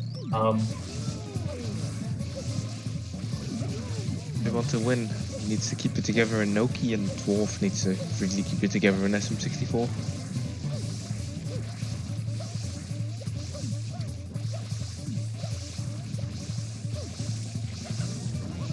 Be a very close race at the end, I think. Especially with SMO at the end. Oh, the side flip. The side flip, you hate to see it. Side flip and Serena 6 over worst. I hate when I like accidentally spin jump. 222 is pretty respectable. You see, Ramato got like a 213, which is like a little not the greatest, to be honest. The world record on JP is like a 230 now, which is Yeah, insane. I mean for RTA though, you'd probably expect to be like low 220s at your Ramato's level. Here we got Noki 1. Ramato is actually 4th place, Noki 1 IL. Be good at this. Prides himself Oh no. teaching me a little bit on this level. Fortunately, will not make first cycle. I think. Yeah. But it's still fine. Second cycle is totally acceptable RTA. Only loses about 4 seconds. Happens. It's actually like one of the hard. I remember about a year ago actually. I was like learning SMS, like really getting into it. Ramato is like my mentor in this game, and I asked him like what do you think the hardest 80% shine is, and he actually said this one. It's up there. Definitely up there. Like to get like really good at. Like obviously like something like Noki 1, you could say like, oh, I'm gonna do these like kind of safe strats and only lose like 4 seconds to an optimal thing. But like if you want to actually like optimize your Noki 1 and be good at it, it might be the hardest. The green cycle, honestly, like it's hard. Bad. But It's you hard to learn, but you can get consistent at it. It's just really hard to learn all the small things you need to do for it. But when you have it down, it's pretty easy. All right, so Deathline on to Noki Bay. Look in chat, Jeff.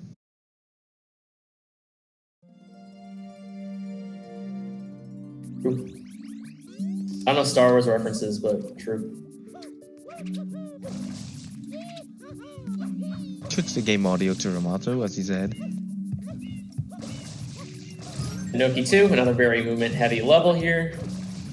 Not get the early spring unlock, loses maybe second. Bad.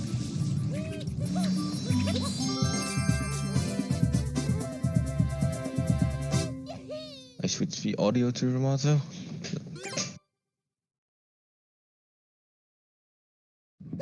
Oh no. Conspiracies in the chat. You guys have figured me out. Now I have to quit speedrunning. No, come back, Jeff. I'll come back. Poggers. All right, so Noki 3 coming up here for Mr. Ramato. One of the weirder any percent shines, or shines in general, because I think every main category does this besides 20 shines. Why is 20 shines even a main category? When did that happen? I think it was to like make it similar to 64, where it's like 64 is like 16 star. The 20 shines is actually pretty unique, to the point where I think it warrants. I actually agreed with it. I remember one of the the leaderboard mods was like, I want 10 shines, no shines on there. But I don't think the mods would accept it, and my heart was broken because it's the best category in the game. Just getting 100 blue coins. Yeah, it's actually a really fun category. Granted, there is some RNG involved, but that's just every category in this game. So. Yeah, but that's just sunshine. There's RNG everywhere. Yeah, talking about Noki 3 real quick. We'll see Deathline do it. It requires a lot of momentum to be built up throughout the level. I don't think a lot of people really understand it, myself included. On a level you may think to practice. Really bad at it. I think I have like a 125 gold in it. Yeah, that's what I have. I mean, that's lowered from what I used to have. I used to have like a 129 or something. Well, the top players get a 120 gold here even. Yeah, like Dide and Sid, I believe both have 120 golds, and I think Pet? I think he has a 121. Yeah. He doesn't do enough runs where I would yeah, he might not do enough runs where he would have enough opportunities to gold it. So I'm sure with his IL he could. And of course Dide has it because he is Dide. And he actually got I was commentating his GDQ run last January. Yeah. I was in chat. And he actually got he got a community gold in Noki 3, I think. It was pretty cool. Dide just does that. Doesn't care. Just gets a community gold in a marathon. That being said, I do feel bad for Sid a bit, because Sid had the record for that previously, and I feel like every time Sid gets a record of any form, it just gets immediately taken away. Yeah, true. He had 96 record for less than 12 hours last year. Oh Jesus. I didn't I think it was Shadow Mario that took it, right? I think it was Guy, 2308. I didn't get an insane run. Ooh, Ramato actually did not fully clean off this tooth over here. Oh no. Manages to get cutscene skip. He's gonna have to get a coin. I'm assuming he does because he's in the chat saying it was an interesting one. Died. Ramato's been on World Splits, I think, for 2 months.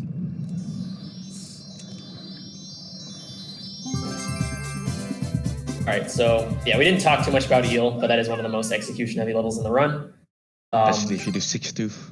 Or some people if you do 6.5 tooth. So yeah, I mean, you could technically do 7 tooth now. It's just not RNG dependent.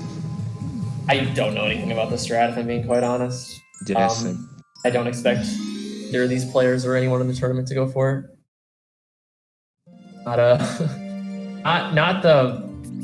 Not the easiest thing to do. No. I think Switchmaster and Ramato are the only SMO captains left even. Yeah. neither of them do it. We got to mention this is the semi-finals even.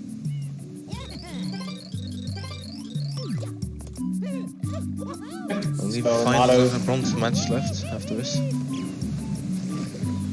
Armato gonna do eel here, or definitely gonna do eel here, while Armato does Piantissimo.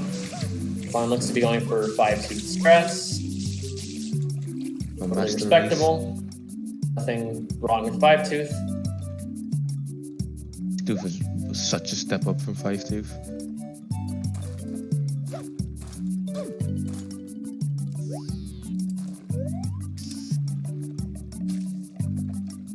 Alright, so just a few more shines for Armato here. Has to do Noki 6, 7, and Corona. Noki 6 and Corona being very pivotal shines, can make or break any run.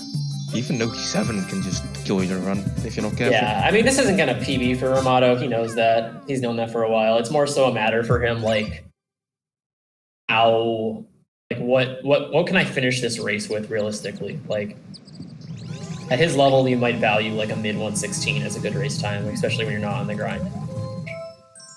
He was doing like other categories, right? He's mainly been doing bingo recently. Actually, he was doing like a lot of he did a lot of categories at the start of the season, like 80%, and then I think like he kind of was not super thrilled with some of his performances in the bingo season, so kind of just came back and has been doing almost daily scrims for a little bit. Give them one SMS bingo in my life. Oh, taking a burn. This is where the infamous yeah, we got ropes here.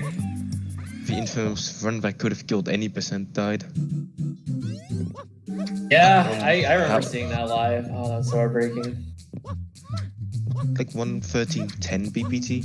That would have been like that. Actually, would have just killed the category. As it stands right now, like JJ, Guy, Egg, like there are people who could take the records. Dede is doing any percent as well, right? A little bit. I don't know what he's been. I actually have not kept up with his gear recently. I think he's been doing SM64. So like it. Yeah, this category definitely has some room to grow. Armato gets a perfect green cycle here. Rope's a little sus, but not a problem. This looks to be finishing as a mid 116-ish pace run. Very good. It's respectable. Back on the topic of world records, Tobo is actually back on for grind for world record now. Oh, for 8%? Or, yeah, on just on 90% on Wii, like the main category. That's hype. That's hype. Glad to see him play on the Wii version because I actually prefer the Wii version a lot. Let's see. I saw he got Noki IW world record even. That's hype. That's really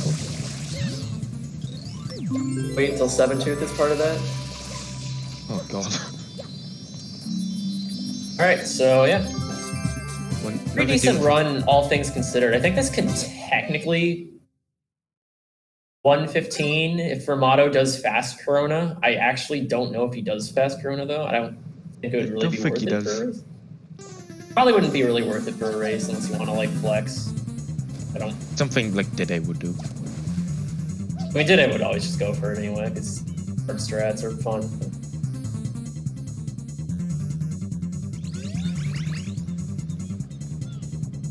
So we'll see how this Corona heads out for him. Deathline starts as Noki 6. Even just normal Corona can just kill you if you get fished. If you get fished, actually, it's usually your fault. I've got fished on BB base. That's so sad. It's just a matter of you gotta know like where cover and where you can't. I'm opting not to do oh my god. Corona. It's fine. I mean, it is a time loss, but... That was very scary. I thought he was dead. Yeah, Armato not doing fast Corona would rather just finish the run with a respectable time, I think, than dying. Very fair. That's very fair. Makes him a good teammate, I would say. You don't want to blow it for your team because you want to do hard strats. Definitely going for pyro kick. What a do. Not the cleanest Noki 6 from Deathline here. But it'll do. Maybe just some nerves. Probably. I don't even know if nerves, but like. Nice ending at least. It's slow, but we take those. Sure is, Papa. Deathline can. I think Deathline can still like mid Sub 119 with 120? this. Maybe, yeah, Probably. yeah. Which sub 120 in a race, respectable. Pure Deathline, I think. Yeah. I think his last two races were 119. How dare you disturb my family vacation? If he gets like another one, that I'm around Deathline's like skill level in any percent, and I got a 119 and I was totally happy with that. Like, you don't need a PB in a race. I think Deathline is also probably happy this didn't PB because like, it wouldn't have counted. getting the quill at least for kill.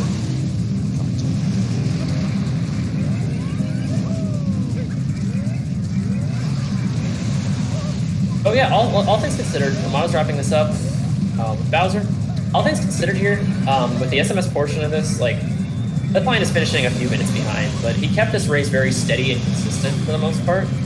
Deathline is actually on to 118 basically. Yeah, I was trying to figure that out earlier, but didn't know. That's why it's in the booth. Let's go. Yeah, and I'll head out after Deathline does throw him out here.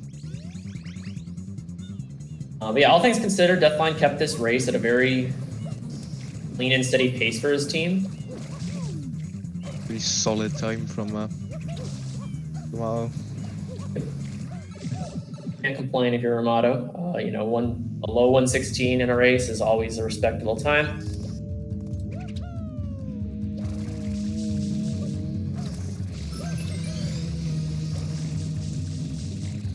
Yeah, this heads out though. That drunken dwarf on the other side of the screen. Started. God's intended console. Oh. Bit of trouble with a fire there. Those can be kind of annoying. I mean, it's not like technically RNG, but I think it is technically RNG. Kind of. I don't know. I apologize if my commentary has not been the most professional. I have not been on any % grind for 2 months now, so I'm like a little rusty in my knowledge of this category. Yeah, same. I've just been playing Odyssey. Like, I know enough about it, but I've, like, in terms of like actual like numbers for how much strat saves and stuff like that, I have just totally not been keeping up with that recently. Yeah, this looks like it can finish as a 118 for Deathline, which is very respectable. Yeah. Even with a crash, which is very unfortunate, but nothing. Yeah, kept the mentality alive. The only I'd say the only bad split from Deathline this run was the Noki 6. Then King Boo was a little unfortunate, but I think other than that, definitely played pretty well. And I think Ramato overall played really well. I think his general movement was just kind of a little off. It didn't have the cleanest run, but like it was fine. Yeah, for not really playing the category recently, it was. Like we're gonna get Deku Dude in here as soon as Deathline's done. Yeah, thank you guys for having me as. It was a pleasure. Good commentary. And looks like yeah, I will head up. GG's to the players. Good luck to both teams. Yeah, Jeff. And GG's to Deathline, GG's to Romano. They play really well for their PBs, definitely. Same match. Yeah, now we have Drunken Dwarf versus Deco Dude. From what I can see, Dwarf didn't make any mistakes at the beginning, while Deathline was closing up. So he's off to a good start as Deco Dude is behind by about 2 minutes. Your commentary. I'll yeah, out now. Sounds good, man. Thanks for your commentary. Back for SMO, actually. Sounds good, man. See ya. Yeah. So we have Dwarf versus Deca Dude, like I said. Dwarf had about a 3-minute lead, I think. About 2.5 to 3 minutes, something like that. Going for Owless, barely gets it. Wow, that was close. But these two players, they're pretty close on PBs. I believe Dwarf has a 50-12, and Deca Dude has a 49-57. But Deca Dude's 49-57 is pretty old. Ooh, misses Lackdo skip. That's not what you want to start off with, but it's only a 10-second time loss, not too big of a deal.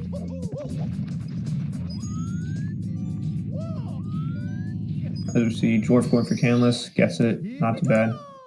So I'm looking at the leaderboard. It looks like Deca Dude's PB was 8 months ago, but Drunken Dwarf's was in the last week, so he's obviously a little bit ahead. not too bad. That's what you want. You like to PB and then go into a race feeling confident that you can, you know, do that again, make that performance again. As we see Decadude now going for bomb clip. Gets it, not a problem. Dwarf looking to make the cycle. And he gets it no problem. Almost missing that plank, had a bad angle.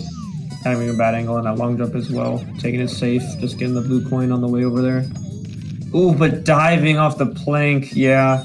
That angle is really annoying. The camera just changes for some reason without you even doing anything. So it's pretty easy to screw that up. But backing up alright. Somewhat small time loss making up for Decadude. Missing Lackadu skip.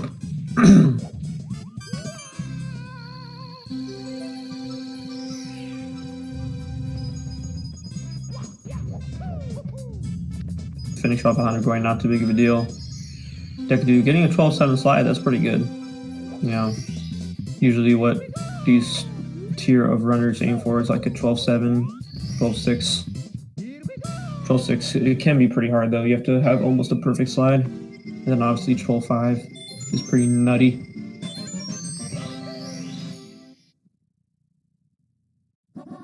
Now we'll see Decadude going into Womps as Dwarf is going for the Wild Blue Star.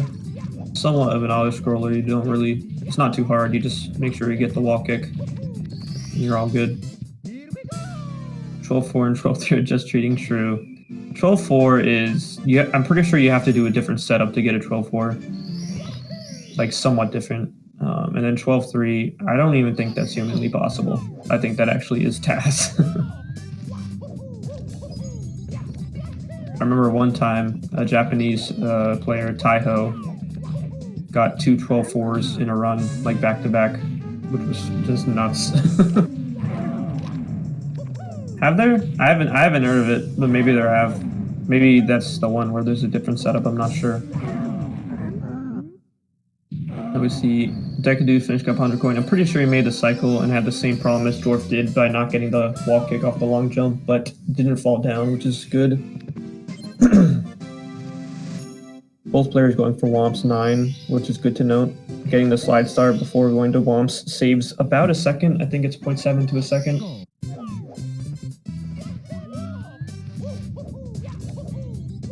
So if you're doing a race, that's what you want to do. Some people opt not to go for it in runs because they just want to try to get Womps out of the way first, because resetting in Womps is far more likely than resetting on the slide. As you see, Dwarf finished up with a 655 Womps. That's not bad at all. Sub 7 is very respectable for a race. As the Decadude with the interesting setup, yeah, that didn't look like it was going to work. Interesting setup to Alice. Still going for it though. Gets it that time. Not too big of a time loss since he didn't get the triple jump off. Probably about like a 6-second time loss at most. Let's get some slide guesses in the chat for Dwarf. I'm going to say a 12.8.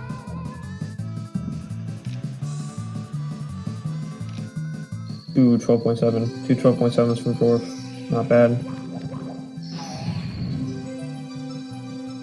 See Decadude going for cannonless. Texture setup. Guess it. Not bad. Texture setup is pretty risky in a race, in my opinion. I always go for full setup in a race just because texture setup can be kind of BS if you miss it. As Dwarf almost misses the wing cap entrance. Accidentally runs past it. Make that mistake a couple times.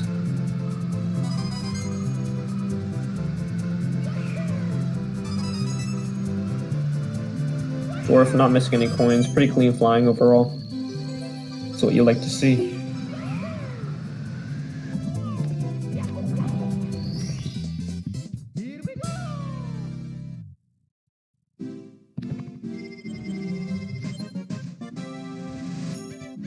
Now, Dwarf turning around, going to head to Dark World. This is the first stage where if you mess up even a little, a lot can go wrong. There are many stages in XM64, and I was noticing Sunshine too, where there's a stage in a complete void. If you miss a jump, if you do something stupid, you can just die and easily lose 30 to 40 seconds, maybe even a minute if it's towards the end. which isn't what you want in a race scenario since you can't reset. But looking to make the Shigeru cycle, I think. That was pretty fast if it is Shigeru, but we'll have to see.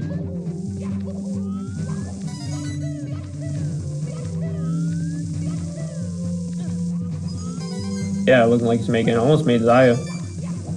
But each cycle, I think, costs 2 seconds. And making Shigeru is a pretty standard cycle for most players at this level. There's Shigeru's cycle, then one faster than that is Zaya's cycle, then one faster than that is Suki cycle, Tsukishima cycle. All named after respective runners who popularized them, of course. And then one below Shigeru is normal cycle, which is what, you know, newer players usually get if they have a decent Dark World. But getting Shigeru cycle, that's what he wants. Going for the Bowser throw now as Deku Dude finished up Womps. I can't really read his splits, so I can't see what he got.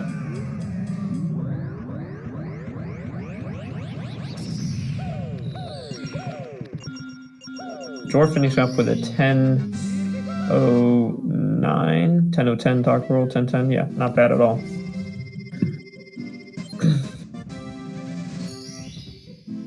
Yeah, exactly, Doge, exactly. Suki's just nuts.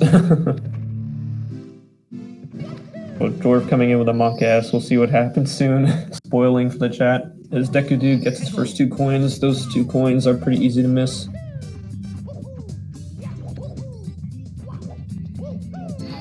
Yeah, they are faster, but not really viable for runs, I guess. Like Miko cycle is the BLJ cycle, which is not RTA viable at all. I've never heard of Tokamiko, but yeah, I've heard of Miko for sure. That's just getting the BLJ and getting the red coins, I think.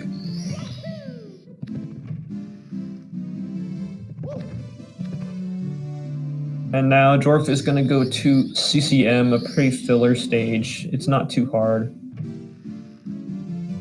One faster than Suki, okay. I've never heard of that one, that's pretty interesting.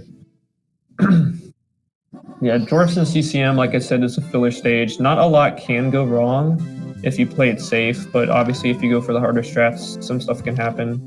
As we see, Dwarf going for the pro, wall kicks will work, getting it easily. That's one strat that can go wrong. If you miss the wall kick, you'll just die, which is pretty annoying. That's why a lot of people opt to not go for it in runs. As we see, Deku Dude, wait, what is Dwarf doing? I think he might be in a 16-star mindset. I don't know if he's been doing that lately. Deku Dude gets Shigeru cycled out.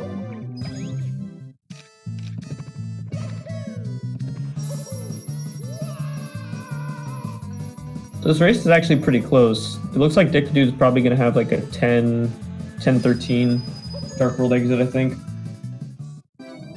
Which would compare to Dwarf's 10-10. Not bad at all. And that's after missing Lakitu skip from Deku Dude, so making up some time for sure.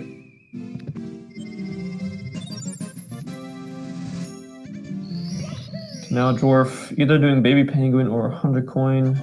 I think both runners do CCM 18. We'll know that Dwarf does because he already got the slide star. We'll have to see what Deku does though.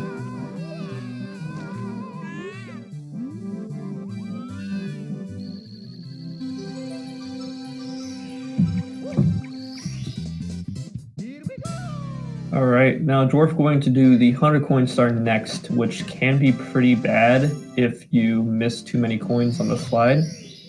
I know myself and a lot of runners as well in races like to go for the safety red coin.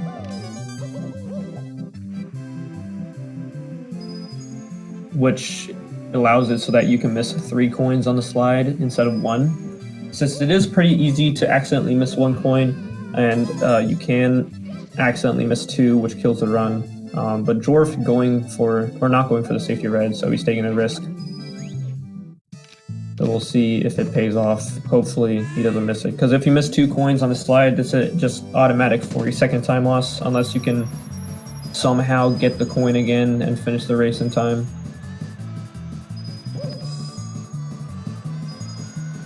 So he gets all the coins there. That's usually where you can miss them. and then gets all the coins there. So he should be good. He's going to want to miss 1 coin because you want to end the slide with 100 coins, since if you don't, the star will just spawn closer to the top. So yeah, he opts to miss that coin there. Very optimal 100 coin from Dwarf, besides the beginning, but that's all good.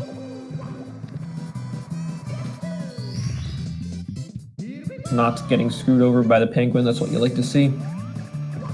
As you see, Deku Dude also going for slide right now, so that means he will be doing CCM 18 as well. CCM 17, if done optimally, can save 4 to 8 seconds depending on what double plus you do. I think if you do Tama plus, it saves 8 seconds. If you do regular, it saves 4. And then if you do the one that's in between, it saves 6. I could be wrong though. All right, now we see Dwarf going to BBH, another filler stage. Pretty much just 2 stars that are both pretty easy. You can get hit by the Big Boo and fall off the top of the mansion, which can lose a good amount of time, but for players at this level, that doesn't really happen too often. It hopefully won't happen here, but you know, commentator's curse, we'll have to see. Deku Dude gives the mama penguin her baby, getting that star. Dwarf not having a problem with the Big Boo on the balcony.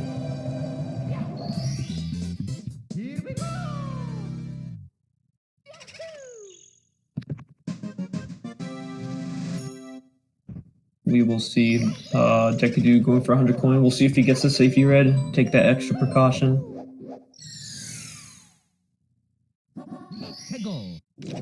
As Dwarf is finishing up. Ooh, Deku Dude missing the dive.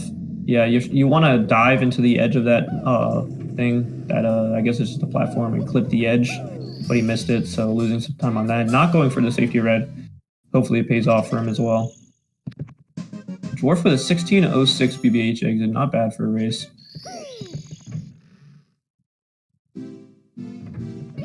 I don't know what splits he has for his PB because he's running against average right now. But 16.06 should be on PB pace for him. I believe his PB is a 50.12.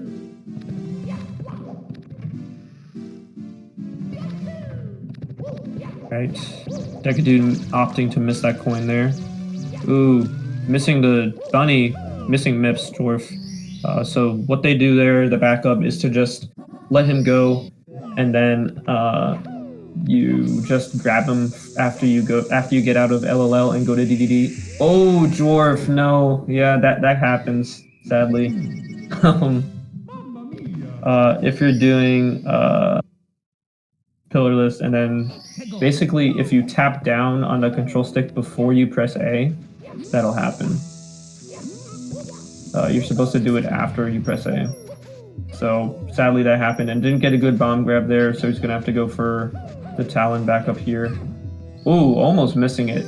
That was very interesting. Okay, doesn't die again, luckily.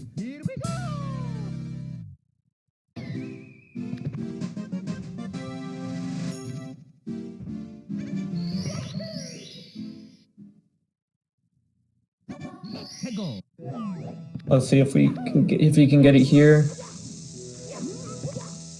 Does not get a good bomb grab again. Gonna have to go for the second backup.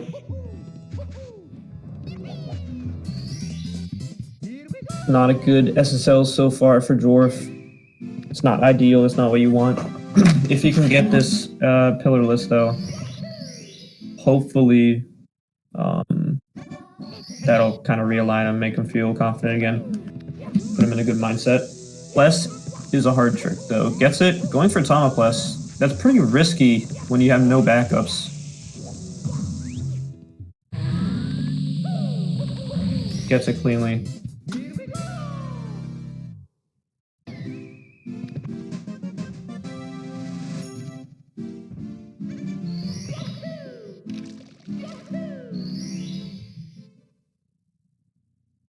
So now he will be going to LLL. Not too bad of stage overall. Lava Boost can screw you over. Which hopefully, you know, I don't know which version of Lava Boost Dwarf goes for, not gonna lie. There's different versions that are around a second apart each, I'm pretty sure. Some more than a couple seconds though, that are much, much safer, that a lot of people go for in races.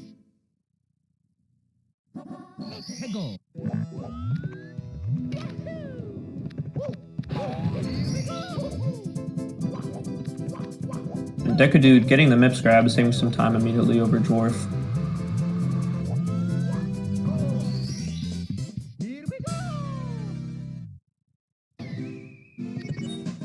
Deku Dude going to get his first star plus, I'm guessing, yep, going for it. If he gets this, yep, goes for Tama plus, gets a double jump, and gets the good ending. So he's saving a lot of time over Dwarf, I'm guessing close to 30 seconds. With that Mips grab, and then with that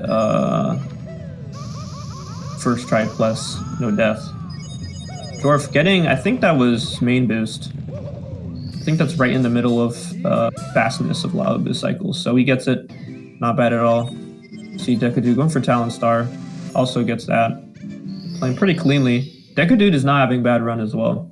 It should be noted. His only real mistake has been missing Clackety Bounce.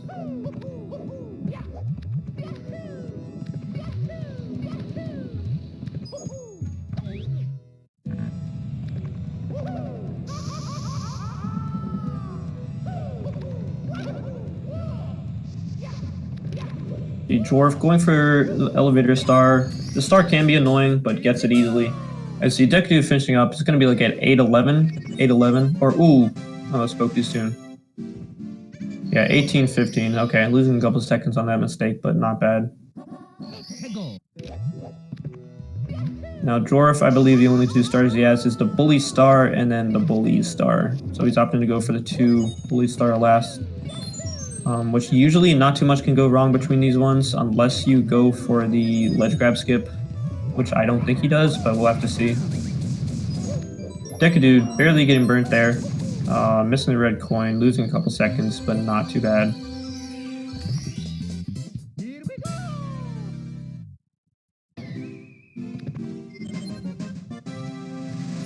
Now keep in mind, Deku Dude or Dwarf does still have to grab Mips after. So we won't know the exact time difference until after DDD. But of course, this is a relay race, so from their raw timers, you know the actual difference from their that their team gave them. So Drunken Dwarf getting a ledge grab skip, but missing the ground pound, I think it was, unless he went for the kick. As Deku Dude has a clean, ooh, yeah, almost pretty clean LOL. Lava Boost. So now Dwarf will be going to DDD, grabbing Mips, hopefully missing him. Yeah, that's an annoying regrab, not gonna lie. I mess it up myself all the time.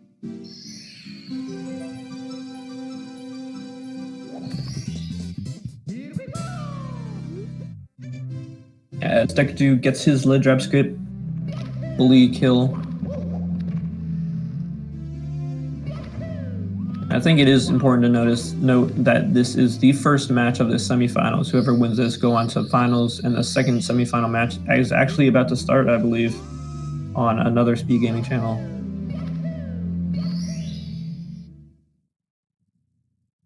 So, you know, the end of the tournament is pretty close. Pretty cool to see. So you see Dwarf going for the chest star. DDD in 70 star is pretty much another filler stage, you know. The swimming stars aren't too hard. You can get screwed over by the Manta one, but overall, that usually doesn't happen. Obviously, in 120 star, it can be pretty difficult with 100 coin, but luckily 70 star doesn't do that. Dwarf almost missing that last chest, but gets it. Very optimal swimming from him.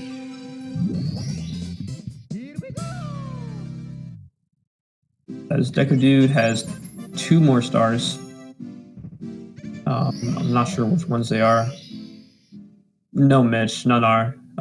You guys are the first match of the semifinals, and the second match is being played almost in about 3 minutes, actually. 3 p.m. Eastern on one of the other channels. So whoever wins this match goes to the finals, and whoever wins that match goes to the finals.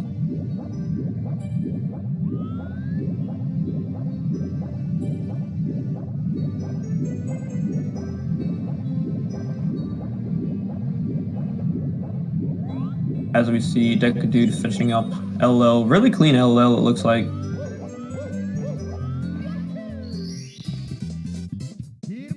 I didn't notice any mistakes besides the bully star. He kind of screwed it over. Yes, the two that lose go to the bronze match as well. That's good to note.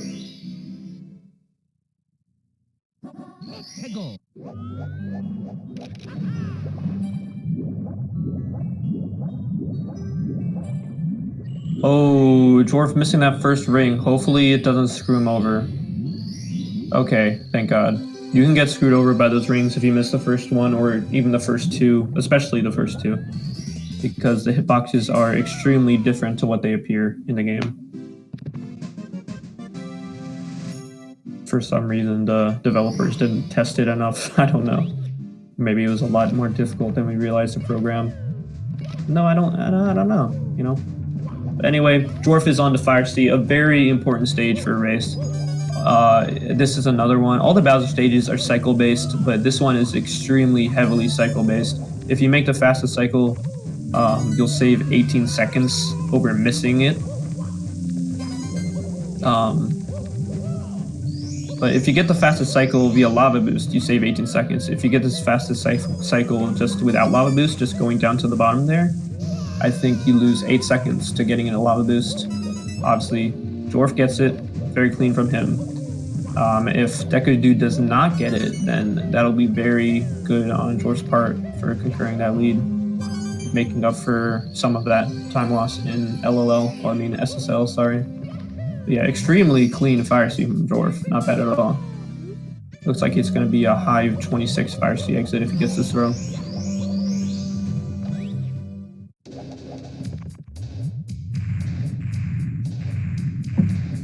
Which is barely PB pace, probably. Ooh, Deku Dude missing the fin on the sub. That SR is pretty annoying, because he gets so much lag here. But gets the back up pretty easily. Dwarf hits the throw. Gonna be getting like a 26-44 Fire Sea exit, something like that. And we'll be able to see Deku's when he exits.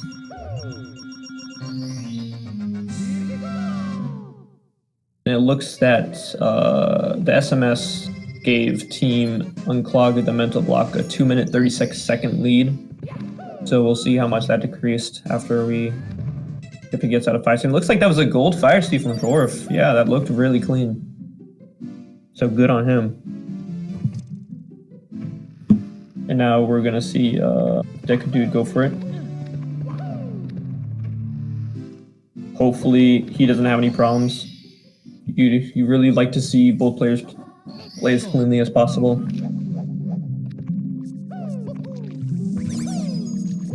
As we see, Dwarf's going for 100 coin first.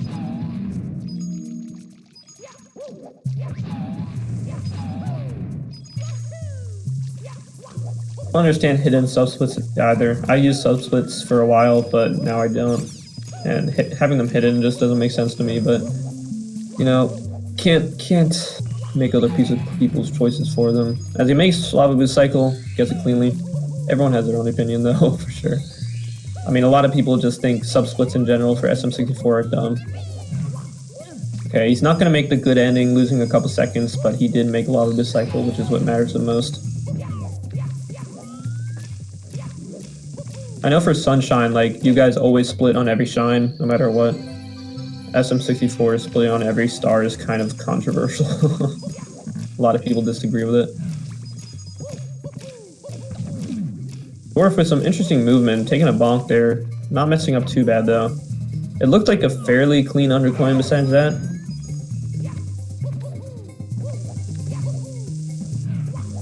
Oh, this isn't good. Oh yeah, that's not good. When you get dust on that rollout, that's really unfortunate. Interesting backup though. That's not the fastest backup. He's gonna take damage here. Okay, good. He realized that. Yeah, that was an interesting backups. But gets the ground pound, gets a star.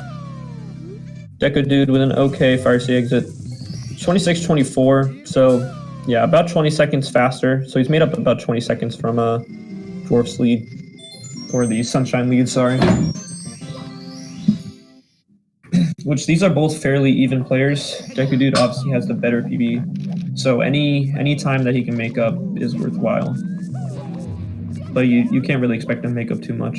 But if he has a really good 100 coin and wet dry rolled, then that'll be a really good time save, since Dwarf's messed up a good amount towards the end.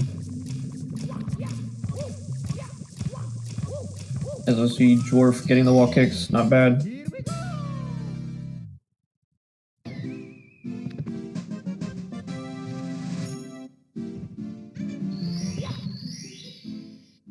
Notice that Dwarf did not opt to go for the triple jump wall kick in a race. You know, that's pretty respectable.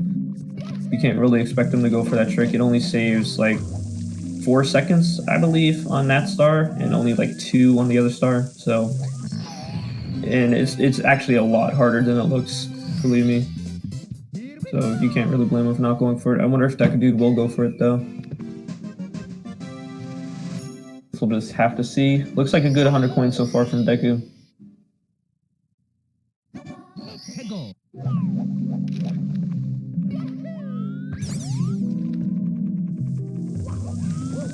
Dwarf just going the regular way up.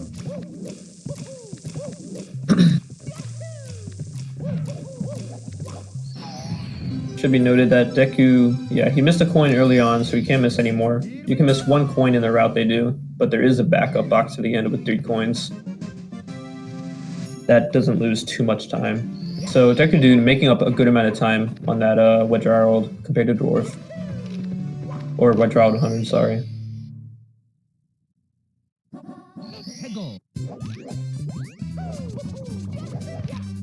Now, Dwarf in THI going for THI's secrets. This start can be annoying because of all the lag you get. Interesting angle there on the camera. Doesn't lose too much time though, and gets a clip, so not too big of a problem. We see Deku going for the triple jump wall kick but missing it, not having enough height.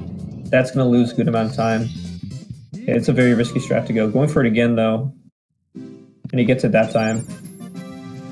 Yeah, good backup, but nonetheless he did fall down, which is a very annoying mistake. Like, it's probably the most annoying mistake is not getting enough height on the triple jump to get up there. It's obviously a lot better if you just don't get the wall kick, because then you don't fall down. You just land on the edge to the right. Dwarf trying to go for the pro strat for the mountain clip, but gets screwed over by the Goomba. Still getting the left side clip though. Too big of a problem. And Deku Dude not opting to go for the second triple jump wall kick. I wonder if that's because he missed the first one or because he knows it barely saves time. Because I know myself, if I get the first one, I don't go for the second one just because it barely saves time. It's not worth it for most of the time. You see Dwarf finishing up THI. THI is somewhat of a filler stage. I mean, left side clip is pretty easy. A lot easier than right side. So that makes the mountain clip a lot easier and kind of free. And THI secrets can be annoying, but as long as you just control Mario well, it's not too bad. Alright, so it looks like a 30.08 fade out from Deku Dude, and it looks like Dwarf's Wet Round was at 30.41, so already making up time. It was, I think, 33 seconds. So Deku Dude has been playing pretty well. Can't see his splits because the quality just looks bad for me for some reason. So I don't know what pace he's on. Looks like he is on PB pace though. Wow, he's having a pretty good run, yeah, Deku Dude. It looks like Dwarf is on small PB pace, but it's gonna be hard for him.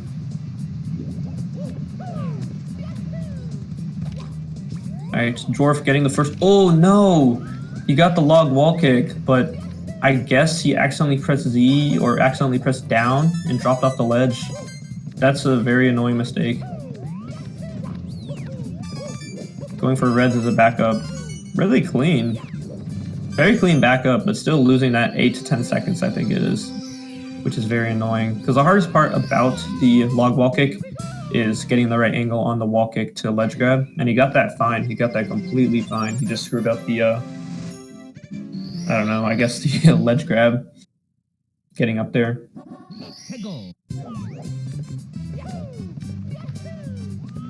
As he's gonna go for it again, hopefully not miss it.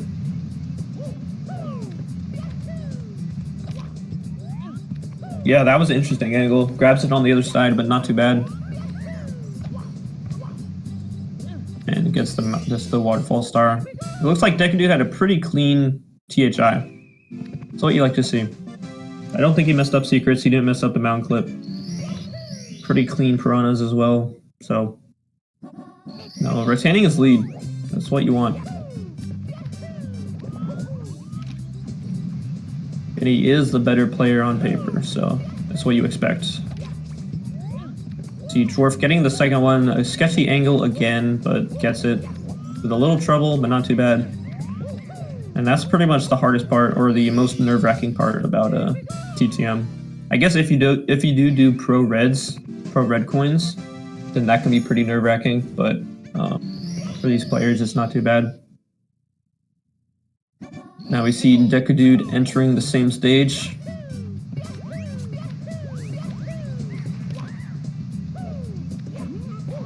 For his log wall kick. Gets it cleanly. Dwarf getting his box star just as cleanly. That's what you want.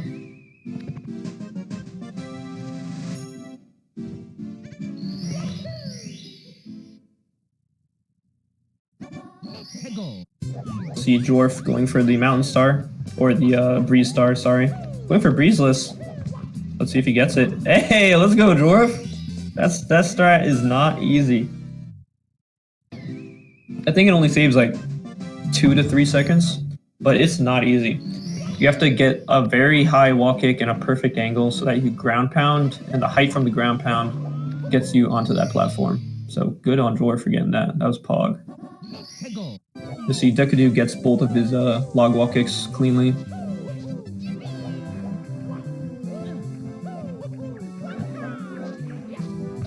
Dwarf getting a bonk. Yeah, that angle was a little off. This snowman's head star is really annoying.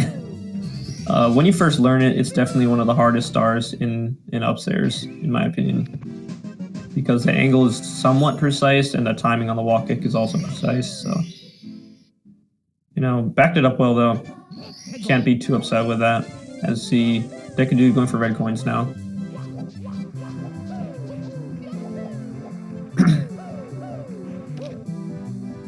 And Dwarf getting the box star. Nice.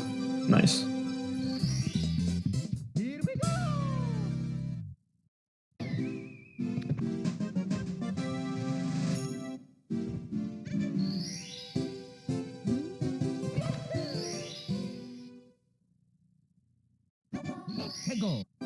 I'd say that SL is another filler stage besides the Snowman's Head Star. The other stars are fairly easy. The box star, the one in the box, can be a little difficult, but you know, if after you practice it for a while, it's just a matter of pressing A at the right time and holding up. Make sure you have enough speed. Deku Dude not going for Beastless, gonna lose a couple seconds off of Dwarf, but it really doesn't matter. I'm surprised that Dwarf went for it, honestly. I wonder if he's watching. I wonder if he knows he's behind. Or I guess his team is ahead, but he's technically behind. Looks like Deku Dude is ahead of his PB now. Looks like 48.59 BPT.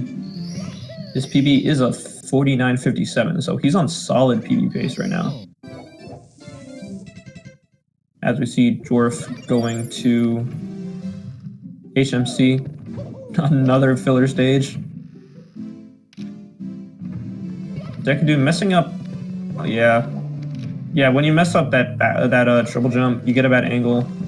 It's really difficult to back it up well, because the camera angle matters the most for that trick. If you have a good camera, it's much easier to get it than if you have a bad camera. So that's gonna lose him a good amount of time, but you know, hopefully he can still play pretty cleanly.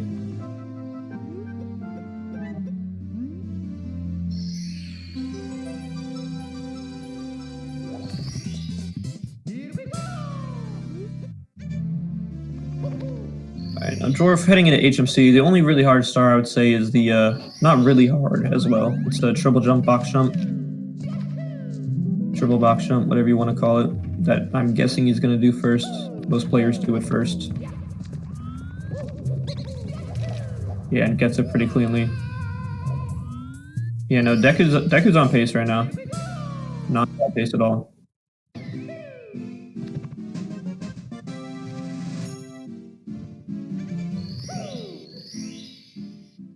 We'll see what his best possible time is out of, I guess, into Tippy, since that's the real key there.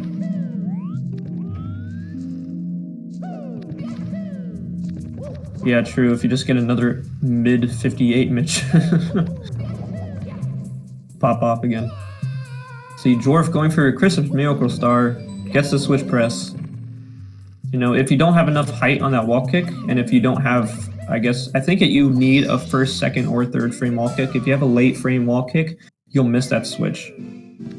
So it looks like 49-12 pace in HMC for Deku. Picking up bonk, that's pretty annoying. Castle movement, kills runs.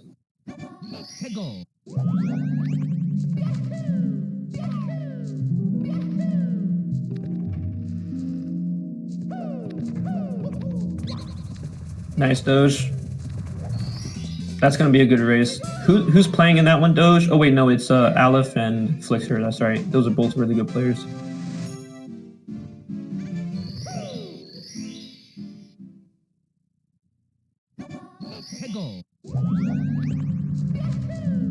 Yeah, I'm not sure, Mesh. I'll take your word for it. It obviously depends on if, like how Dwarf plays, because right now Deku is speeding Dwarf by a good amount.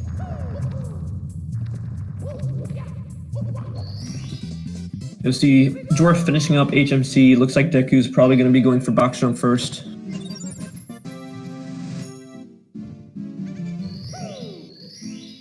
Missing the jump, gets a backup though. Missing it again, gets a kick. Oh my god, that's sketchy. Oh my gosh. And he gets it finally. Jeez, dude. Alright, whatever.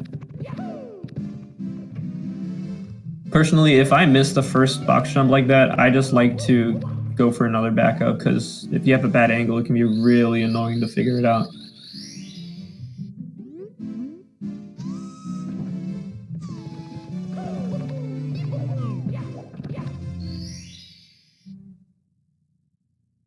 Alright, now Dwarf heading into Rainbow Ride, a very run killer stage.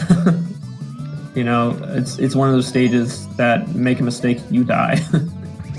Especially when you start off with that sketchy wall kick at the beginning. But Dwarf getting a clean Lagadus bounce. Going for the safe ledge grab there. That's what you want. Doing it very cleanly. Nice.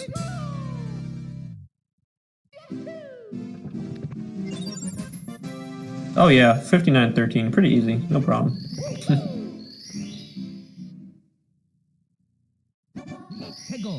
Dwarf probably going to be going for reds now. Getting that second wall kick. Nice. Very clean. Now the real question is if he's going to go for the pro tricky triangle strat or not. It saves about 3 seconds and is multitudes harder than the average one.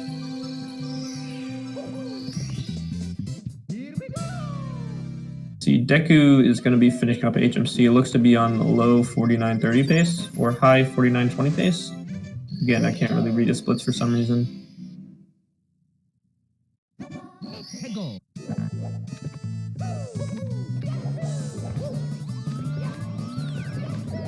Alright, so, yeah, Dwarf going for the safer version. Highly respect that. Ooh, getting burned though. Gonna have to jump. Okay, good. He could have fallen down and lost a lot of time there. He wouldn't have died, but yeah, very clean so far. Rainbow Ride from Dwarf. It looks that Deku Dude is on 49-24 pace in the Tippy. That's not bad.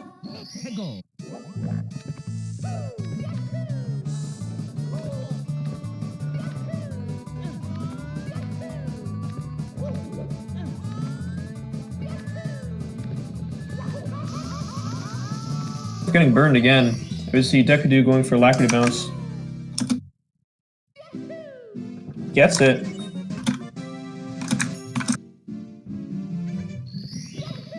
This is looking like a good run from Deku as Dwarf heads into TTC. One of the hardest stages, if not the hardest stage in my opinion, in the entire game. 100 coin, one of the hardest starters for sure. You know, if you take a bonk on one of the 1,000 invisible walls, you'll fall and likely die. So, but the beginning looking clean from Dwarf, gets amped there, not a big deal, just annoying. You know, that RNG can be annoying. As we see Deku getting to the red star and gets that wall kick. You know, that side flip is pretty annoying since it is sort of small. You don't have a lot of room to do it, which a lot of runners make the mistake of not getting the side flip off there like Deku did, but not a big deal. Looks like Dwarf not having a bad 100 coin.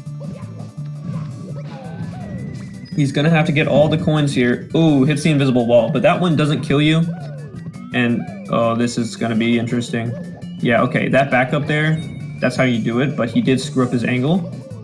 So he could have easily not gotten the triple jump dive with a bad angle. Ooh, and Deku going for the pro strat, barely getting the wall kick or the ledge grab from the wall kick. Okay. Not saving the full 3 seconds there over Dwarf, but still saving a little bit of time. As Dwarf gets the red coin star. Alright, losing a little bit of time on that 100 coin, but you know, it could have been way worse. Definitely. So I'm sure he's lucky he did not fall all the way down. Team Mitch is popping off right now. That was a very good run from Deathline. And Deku really clean Rainbow Ride so far. Getting burned as well on that fire though. Losing a couple seconds to his golds, I'm guessing.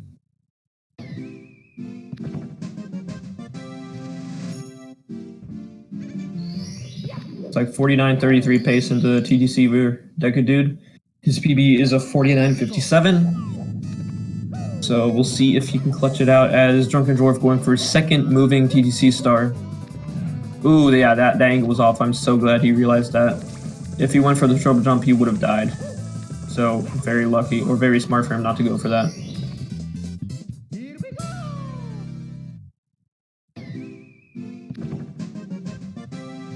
Deku going for a moving bar star first. A lot of people opt to go for 100 coin first. He didn't, and that's, you know, everyone's preference. Doesn't really matter.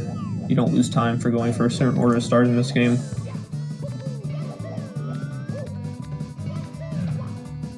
Some stages you do, but this one you don't.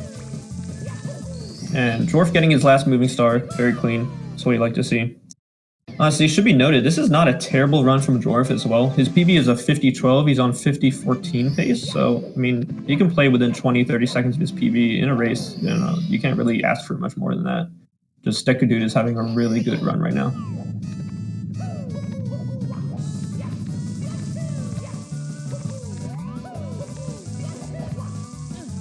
Deku going for his moving star.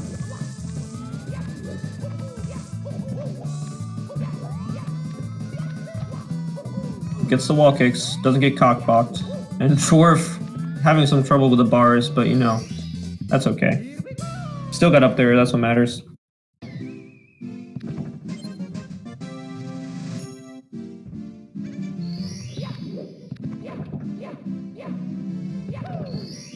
Dwarf getting his last start in TTC now. Yeah, this is a really good race. Both players are playing really well. Of course, Team Ramada or Team Unclog the Mental Block did have, I think it was like a 2.5 minute lead winning this.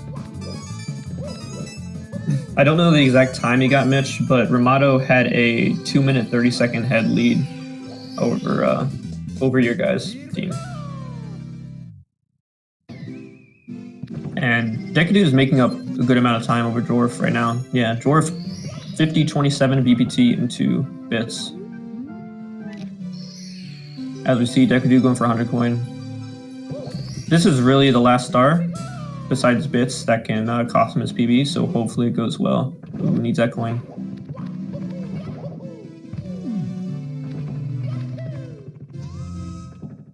Who's the SMO runner for Unclog the Mental Block? And what's their time? As Harkos? Okay. Yeah, I don't follow SMO too much, so don't know. 10108. Okay, so I mean, I'd say it's definitely viable for. Ooh, gets the invisible wall as well. But yeah, it's definitely viable for you to come back, Mitch. So don't worry about it. Just it all depends on the ending here, and obviously how well you guys play. As we see Dwarf going for left side here. Decadude with a fairly clean undercoin. Stronger Dwarf getting left side. Okay, so now you just have throws. Yeah, that mistake happens sometimes. Not a big deal. All right, missing the long jump. Going for it.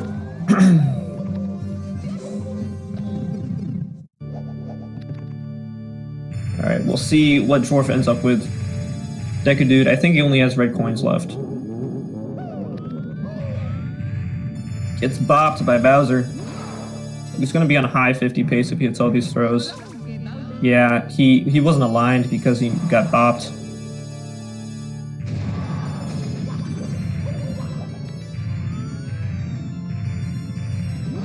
Tries to grab him. Hits the first throw.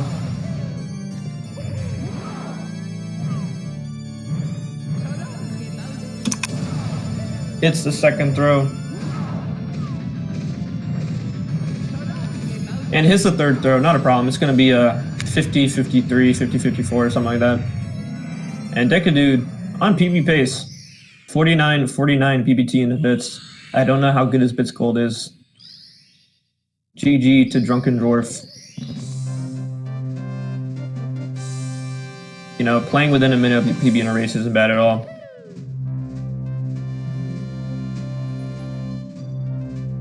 Ooh, Deku with the yeah, that he took that way too risky, but I guess he just wanted the sub 4950. Okay, so that's gonna be a rip on the PB, sadly. But you know he can still head off with a really good lead over Dwarf if he clutches this up. Yeah, that angle was a little scuffed, but going for the backup gets it. He just wants to hit left side or whatever wall kick he's going for. Hit throws. He could have a close to a minute lead over Dwarf. Like 40 seconds probably. That death doesn't cost too much time. And it gets moving or gets standing left side. Not bad. That, yeah. Whoa, whoa, whoa, whoa. That could have gone so much worse for him. That was very sketchy, but gets into throws.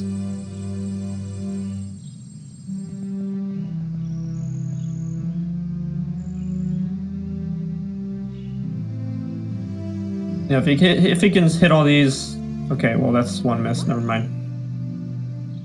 The power of the stars is restored. Yeah, bits with the classic. It happens. Fast one spin there. It's all thanks to you. Thank you, Mario. We have to do something. All right, gets the second one there. Oh, really fast throws. It's gonna be like a 50-19 about. Here we go. Listen, everybody. Maybe a 50-20. My time, my PB. Yeah, the one spins are crazy. All right, so 50, yeah, 50-20, 50-19. All right, so about a 35 second lead, which is pretty good considering their PBs were very, very close. So GG's to Mitch, or sorry, not Mitch. GG's to Decadude and GG's to Dwarf. Very good SM64 race. Now we are heading into Super Mario Odyssey. As Harkos versus Mitch. As Harkos with a 2-minute something lead. 2:01 lead, it looks like Dwarf said.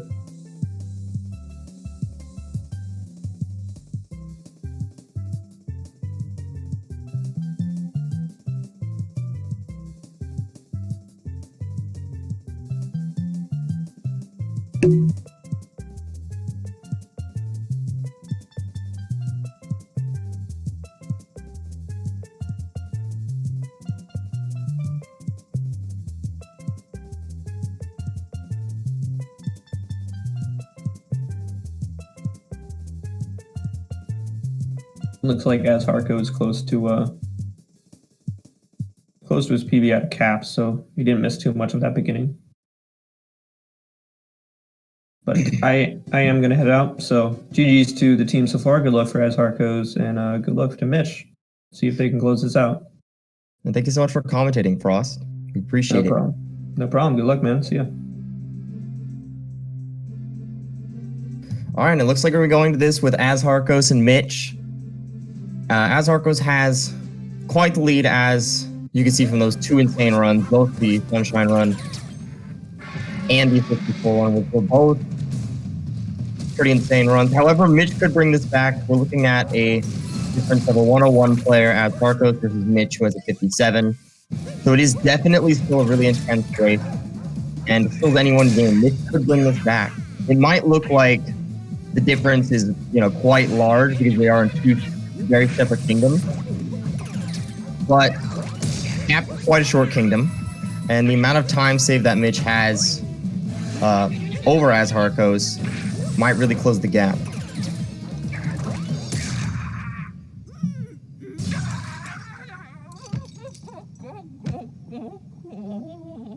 Looks like Azharkos taking out Madam Brutal, as you do. Mitch is just waking his way through Cap, as you're going to be able to tell. Mitch is already going to probably gain back a little bit of time here in Cap, simply because he's insane.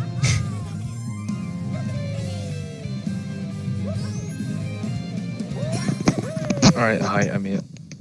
Boggers. What's up, Doge?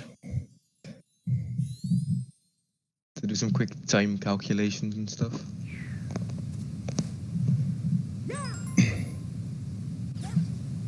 Ash should be 212 ahead.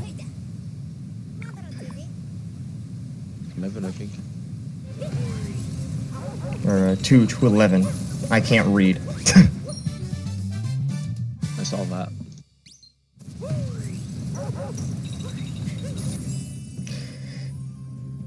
Mitch exiting here with the 219 cap again. Man's insane. No question. No need to question that. But as still leading out here, after all. I mean, yeah, you kind of,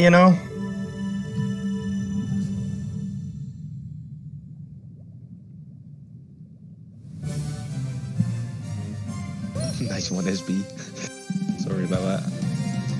I'm having a little pause to resync everything.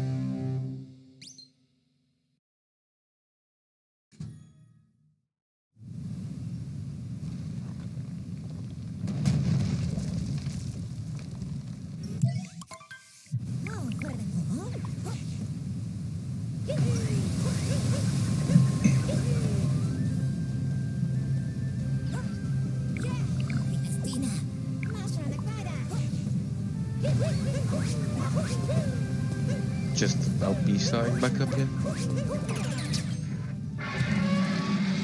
Right now we got answer back. Okay.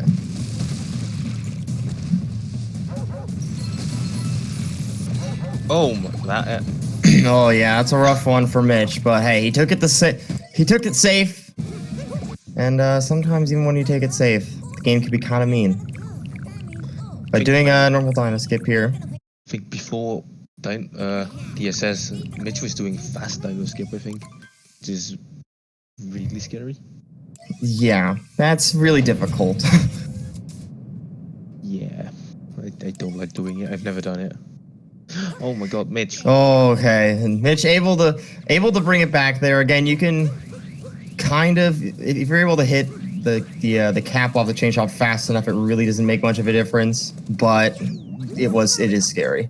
Oh, as Harko's missing the seed, and missing it. Okay, he got he got it, but misses the bird. Oh, that's not good. And that's gonna make for quite a rough sand for Azharkos. Edit the SpeedGaming bot, just DM me if the race is over, because it's not. Weird champ. That bot.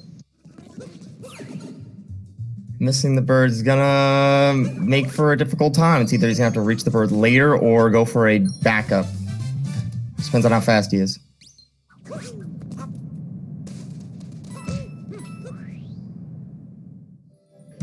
Yeah, manual DSS We're going to see manual DSS time for Mitch, so both players losing a little bit of time here.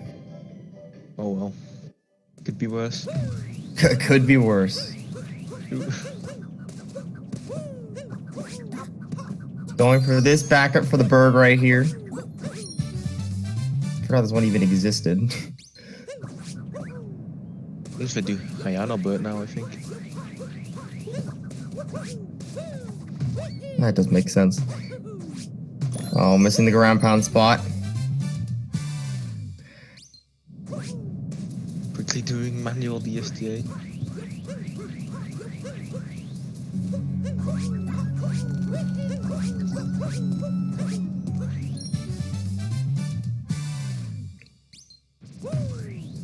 Is it me or is Az's screen a bit zoomed in? No, it's not you. It's zoomed in.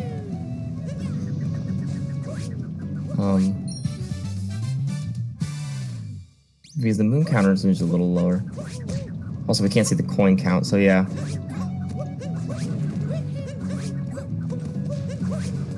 Not too big of a deal. No, not at all. Getting crates here.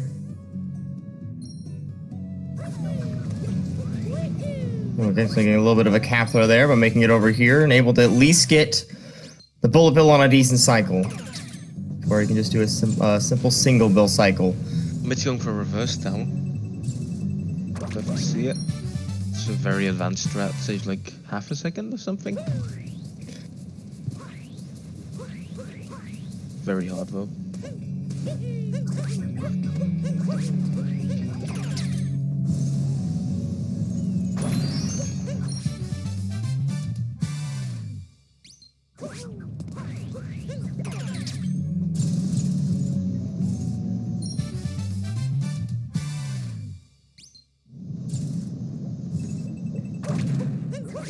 Alright. As making it up, having no Jaxie skip issues. We've seen that happen in races before. It always happens specifically in races because that's, of course, when things like that like to happen. Mitch got a Pianta bird. That's such a hard strat.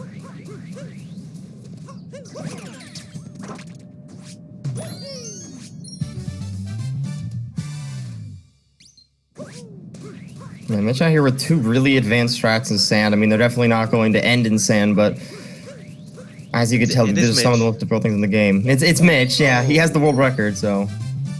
But SMO is a cruel mistress, so of course sometimes the game's gonna do things like that to you. Mitch cannot be happy about that. No. As having some fun on the tree right there, not getting another spin that I'll input, but it do be like that sometimes.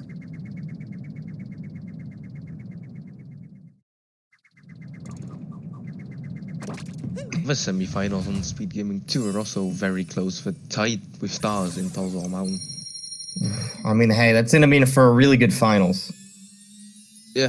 So, we're already seeing this kind of closeness in semifinals. It's gonna be a really intense final, so it's gonna be really exciting. I think 3 of the 4 teams left right now are within 15 seconds of each other combined. Oh my god.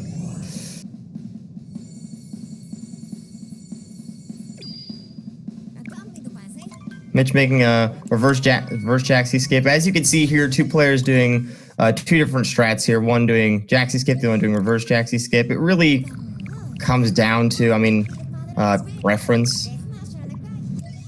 There's a few time differences for players specifically, but more so most of the time it comes down to preference. Yeah. Reverse Jaxie only saves about a second optimally. Yeah. I do it in runs because I'm a sweaty tryhard.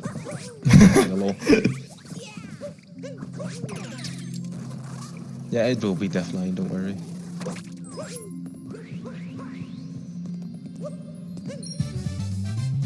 As losing a bit of speed there from hitting the wall, which is always a fun annoyance, but you're going to see him going for a late clip here. We'll be going for several clips in this run that are quite difficult. Some you see in mid-level runs, some you see mostly only at around this level. Late clip being one of them. It's quite a big strat. It's like it's 8 seconds? Yeah, it's 8 seconds, so It's quite a lot of time save. Variation Mitch does single throw, it saves a little bit more. I think he used for single throw. I mean, for all the things we saw, probably. Yeah. I think he has a 57.05 sob nowadays, which is Insane that he's even reaching 56. He said he wants a 56 in RTA, so that will be interesting to watch. It will certainly be an interesting grind to watch. It's already crazy enough they think they grinded it this far down in such sort of a time period. Yeah, Mitch and Tyron especially, just carrying any percent down. Exactly, just back and forth world record. It's made for a pretty intense SMO world record grind. They're both like equally skilled. There's no real better player. Exactly, it's gonna make for a great summoning solve video one of these days. True. The grind for 55. Monka W. Monka W. Top prize is absolutely nothing, Wolf. It's pride. Clout. Exactly. It's all for the clout. Get like 2 micrograms of clout. Think of the exposure.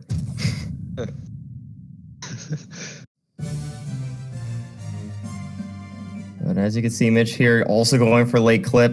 With the single throw, as I said. Oh. Oh no! Oh god, Mitch. Yeah, messing it up, losing a little bit of time, but not the end of the world. Some people WTF me, Dwarf. You signed up for this.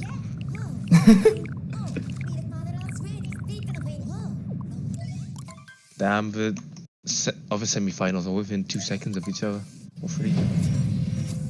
Very close. And now we see AZ going here into Wooded. Wooded does have a difficult clip, like I mentioned earlier, but obviously you see it typically at mid-level as well, or I guess you could say close to high level. About 106, 107 you usually at. Yeah.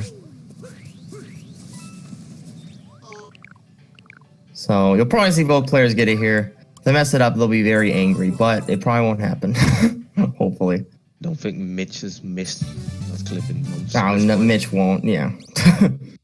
That's just how it is. Mitch misses that clip, I'll be very surprised. Bro, Man's a machine. Missed it recently, so you never know.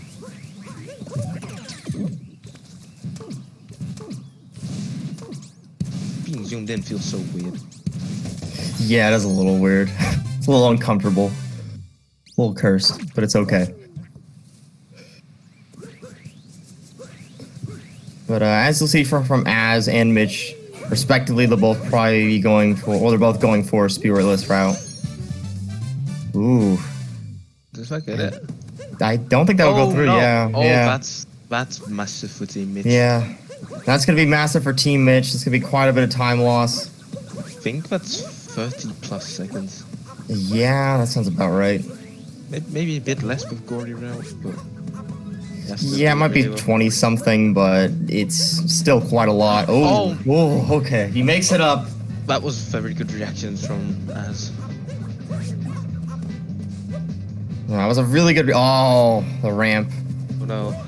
Wooded doing what it does best, completely messing up your run. But as you can tell, the ramp itself can also be a bit of a pain. Oh my god.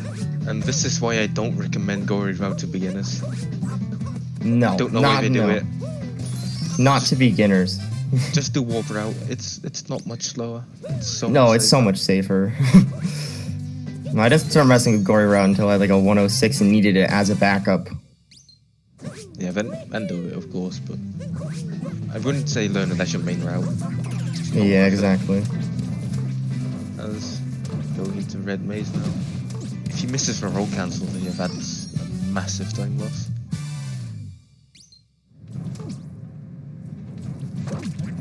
And Mitch going really fast here.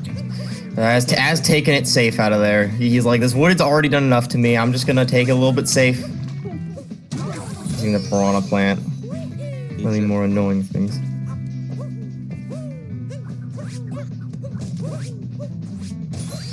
But you're probably gonna see some insane stuff from Mitch here, as he's probably gonna go for it extremely fast. nut clip that's gonna look kind of insane. And he makes it. I thought he missed it for a second. Yeah, that was really close because the shadow looked kind of weird. He's going for a long jump up throw. Saves like 0.2 seconds and is very hard. It's very hard and it saves 0.2 seconds, but I mean, him and Tyrone make it look extremely easy. Oh damn, what a ramp. Tap throw, skip, triple jump. That's really hard. As opting out the flower road skip even. Yeah, I think definitely he's not, like, I don't care about the 2 seconds, man. I've lost enough time here. I'm just gonna get through this. Hope that the rest of the run's a little nicer. Mitch just going all out like he always does. Trying to make back as much time as he can, and he's doing it pretty well. Red Maze throw, it's a little scary. Yeah. Well, going for the try-hard strat. He gets it. And making it look easy again. This is Mitch SMO. True. This is Mitch SMO. Mitchell Super Mario Odyssey is playing. Again, going for the very easy, or what he makes to look like a very easy flower road skip. Easy. Took my best place ever to that a couple days ago. Yeah, it certainly seemed like it. I had a 1304 lake and was on gold with the pace, and then I died. Yeah, that's SMO.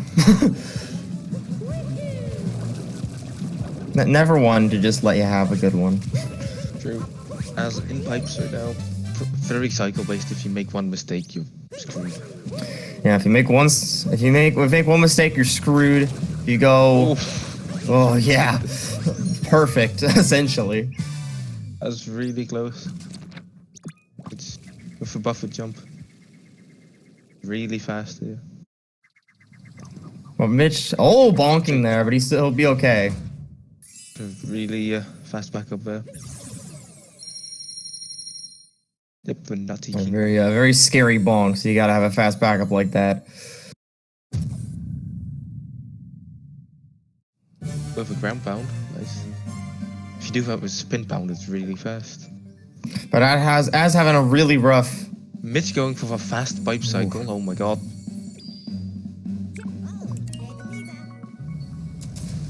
Never lose 3 to a cutscene skip? That sounds about right.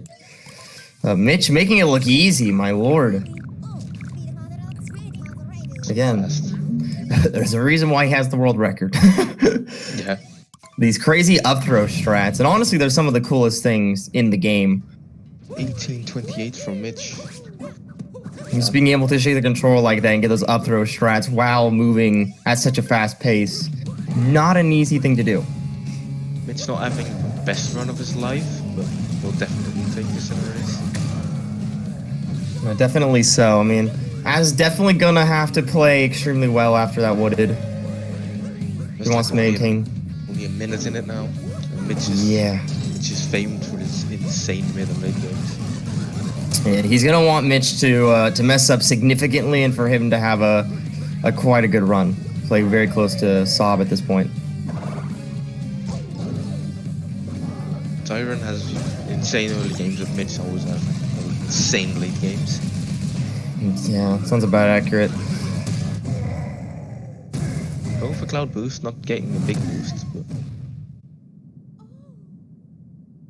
he's gonna go for Cloud Ram as well. Save like a second in Metro.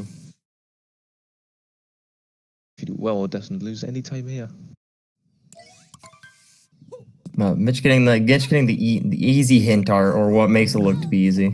Again, getting that triple jump, really swaggy. I'm not gonna lie. Bowser, punching him in the Monka TOS bar. As the PowerPoint say, punch him in the dick, GG.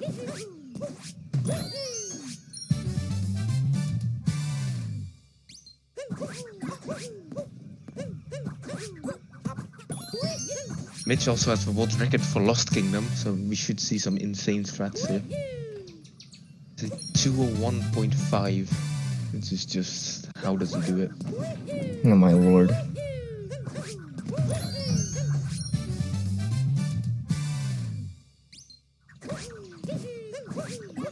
In his last Sandbox race, Mitch actually got the world record for Bowser's by like 2 seconds. 7:21. Oh my god. All with a dive up meme tree. And yeah, to get it by 2 whole seconds is quite a lot at this point. They got a, I think the previous world record was by Psionic with a 7:23. Psionic was also in this tourney, but he went out round 1 because team did a. As you can see from Mitch here, going from some insane strats. Going for that spin pound. That spin pound into that rainbow spin is it's insane. Really, he makes it look easy, but for anybody who tries those kind of strats, it's mostly just gonna be a run killer. I do most of the same strats he does, but my god does he do them way better. We have a 204. Just beetle also a very hard strat. I'm just getting the spin throw right there, getting the cage triple. Very fast loss from Mitch. Making up significant time over Az here. Az didn't even play bad, Mitch is just playing better.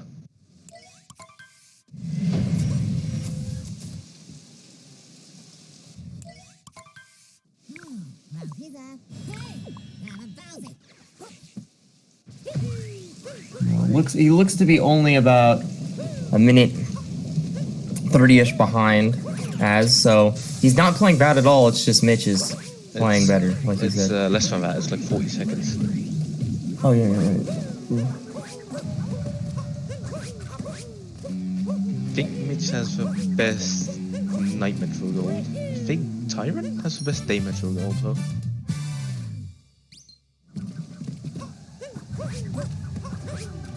But I could be wrong on that, so don't quote me. Az going for the long jump method, just taking it safe. Which, I mean, it is, exactly what you probably want to do in a run sometimes. Even though it might not be the best idea versus Mitch, because you have to just stay ahead. not against Mitch, yeah. Team Mitch here on best race time pace, even. Previous best was 3:08.57 by Team De Niro, but they're on 3:07 pace here. Just insane. Which is just insane, especially if this team is going to be the one going into finals. 3:07 was one of the best combined times at the start of this. Yeah, to think it might actually be a possibility is kind of mind-blowing. I think your combined time was like a 3:11 or something, Tiger, so that just goes to show how insane this race is. Yeah, exactly. That's a 4-minute difference at that point. It just shows you how far this race has come. I think almost every member of Team Mitch has PB, except Deku, but he was really close even in the race earlier. He was on pace into bits. But he died on the triple jump, which is sad.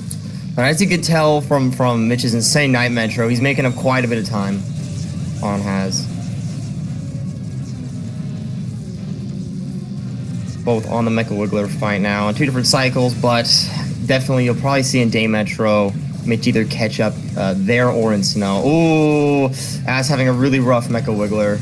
All right here. Oh, I don't know if he's gonna be able to. I think it Clutches it out. Okay, there we go. Spare me for a minute there.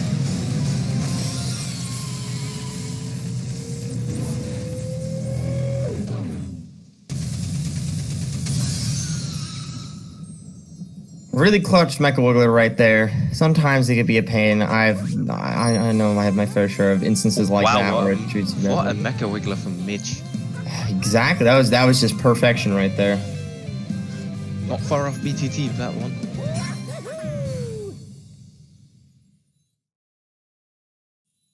And Mitch making up that time on Mecha Wiggler with a really clean Mecha Wiggler.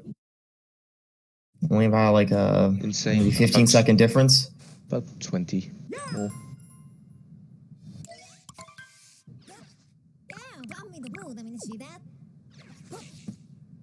pretty good Night Metro.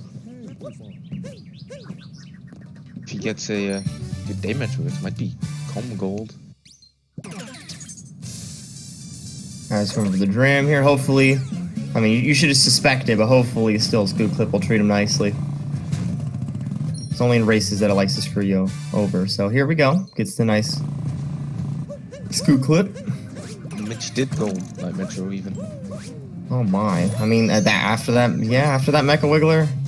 It was very close, it might not be, but it's insane. Oh, Mitch. Oh, again. Not too big of a time loss, he backed it up really nicely. Nice backup on Scoot Clip. Again, can sometimes just be dumb when you least expect it, so it's understandable. Semes is now going in the other semi-finals. Oh, misses the cap throw right there. Nonetheless, fast backup. Gonna be going into bench friends. Both going for the bullet building route.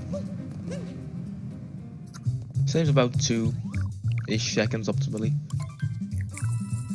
Ugh, annoying taxi position, but Mitch backs it up really fast. Of course, he's Mitch. Of course. Does that.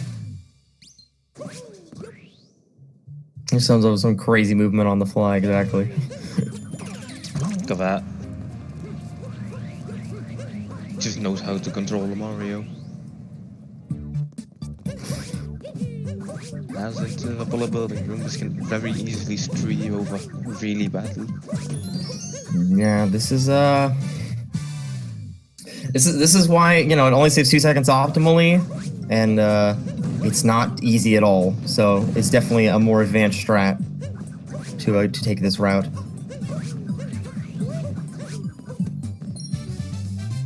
But as making his way through bullet building. Slightly messed it up, I think, but nothing too big. Mitch going for it. With a really fast cycle. Damn. Yep. That was clear. As you can see, 2 differences here. He went for the bullet bill, and as with the other way, which is more so something you see in min caps. Min caps, Omega lol. Omega lol. Mitch with a fancy spin throw. Save a little bit more time over Az. Az also has to get the hint art here in a second, which doesn't, so he will save a bit more time there. I believe we will see Mitch go for reverse people route, which is a very new strat. And Az will be getting the Luigi hint art right here, something that Mitch won't be getting because he got the one in Cloud.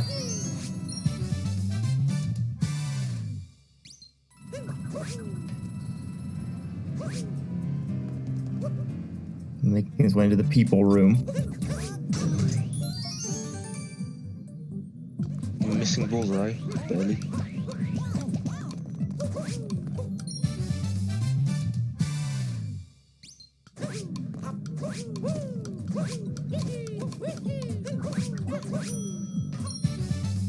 And as making it again, both in people room, so it's pretty close. Mitch going for this really hard strat right here, but making it look easy, of course. A BTT strat, but it's Mitch, so of course it makes it look very easy. Which is obviously, as you can add his route, that's typically the way you see it, but Mitch going for the BTT. I think we're within 20 seconds of each other now. Mitch here is still on Yeah, that's pace. about right. We're still on 307 pace here. Just insane. Even then 308, also madness. But you know, as stated earlier, they're closing. Mitch is continuously closing this gap each kingdom, so it might see the gap close in Snow or Seaside anytime soon. So, if as Mr. Snowdram, it's back in Mitch's lead. Yeah, exactly. Mitch is gonna give up that lead. No, I doubt that too. He knows how to move Mario really, really quickly.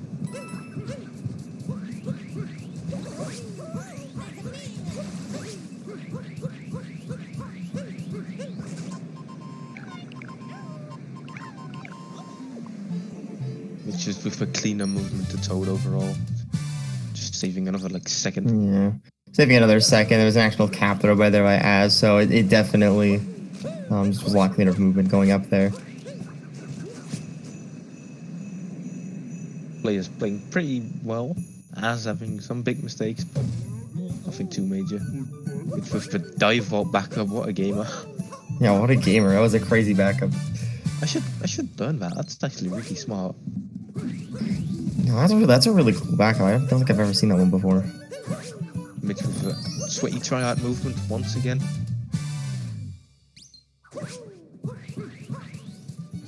Yeah, as you're gonna see here, both players are gonna be going for Snowdram. We'll monk a W. Mitch will make it look easy as hell, though. If Mitch goes for setup plus Snowdram as well. Yeah. As I think he does normal setup, maybe insta setup, but he's more of a safe strat guy. Mitch getting snow flip, taking another second, or maybe a bit more with that movement. God damn. Yeah. But again, Mitch should be in the moon right now. So I mean, this the gap closes. Particularly with even with small things like that, like him getting the moon clip.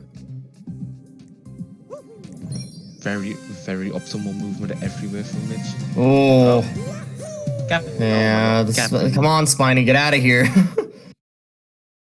Nah, you gotta love that Spiny sometimes.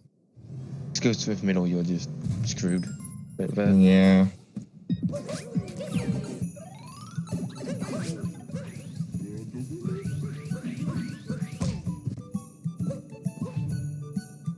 Mitch is just really fast for us. There's not much more to it. Yeah. he's just a gamer. If he didn't have those mess ups in the early game, this could have been a really insane. He could have already been ahead. Mitch with the Goomba Vectors.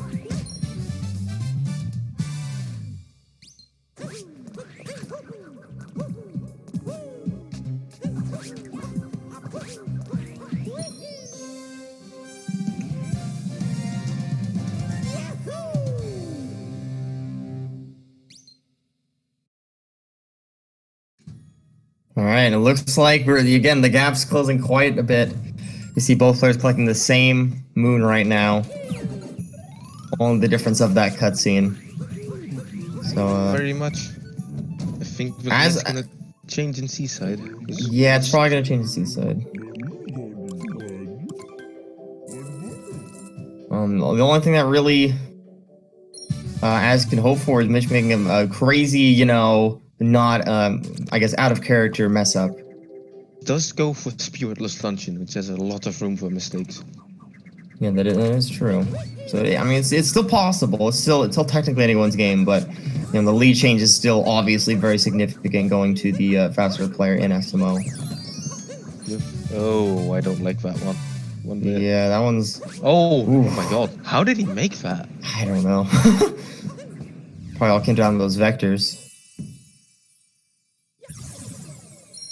Trick jumper. A trick jumper. It's an easy trick jump. I don't know what you're talking about. Yeah, I don't know how any runner can mess it up in a run. Especially not with nerves. SMH. Yeah, the difference here is about 5 seconds, yeah.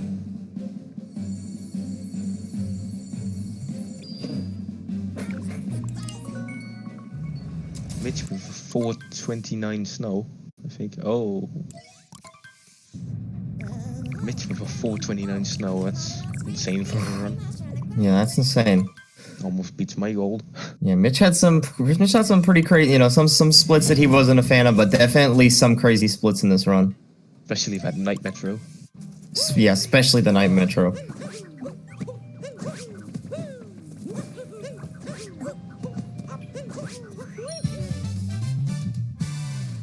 Oh, Mitch messing up here on the jump up to this moon, but not too much of a time loss, so it won't be too big a deal. That's what Az really wants to see right now. It is what Az wants to see, yeah. Tiniest little things. He needs every second he can get.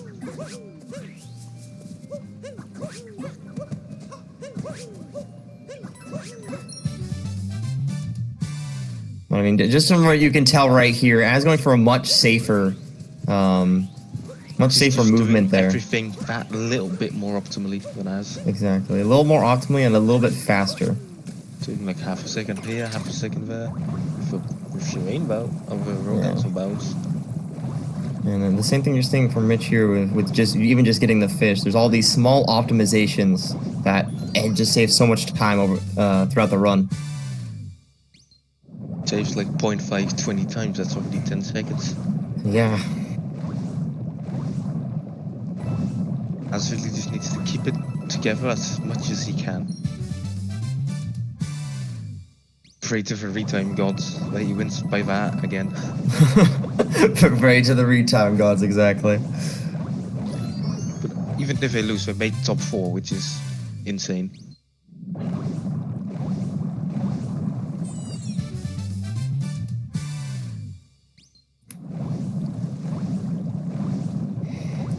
And it looks like, yeah, I mean, the gap is obviously very present. Both players collecting the same moon right now. That's the very slight lead, and you definitely might see a slight lead change right here with this exact. There it is. Just This goes to show capture. how much he can lose by little things. Suddenly, Mitch is ahead. And Mitch barely takes the lead just with some small optimizations like that. It's only like half a second. Whoa, this sync up. That was Oh, really God. cool. Mitch with a slightly faster warp.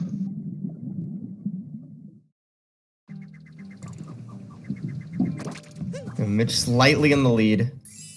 Mitch with a low 37 seaside, which is, I think, high 58 base for him.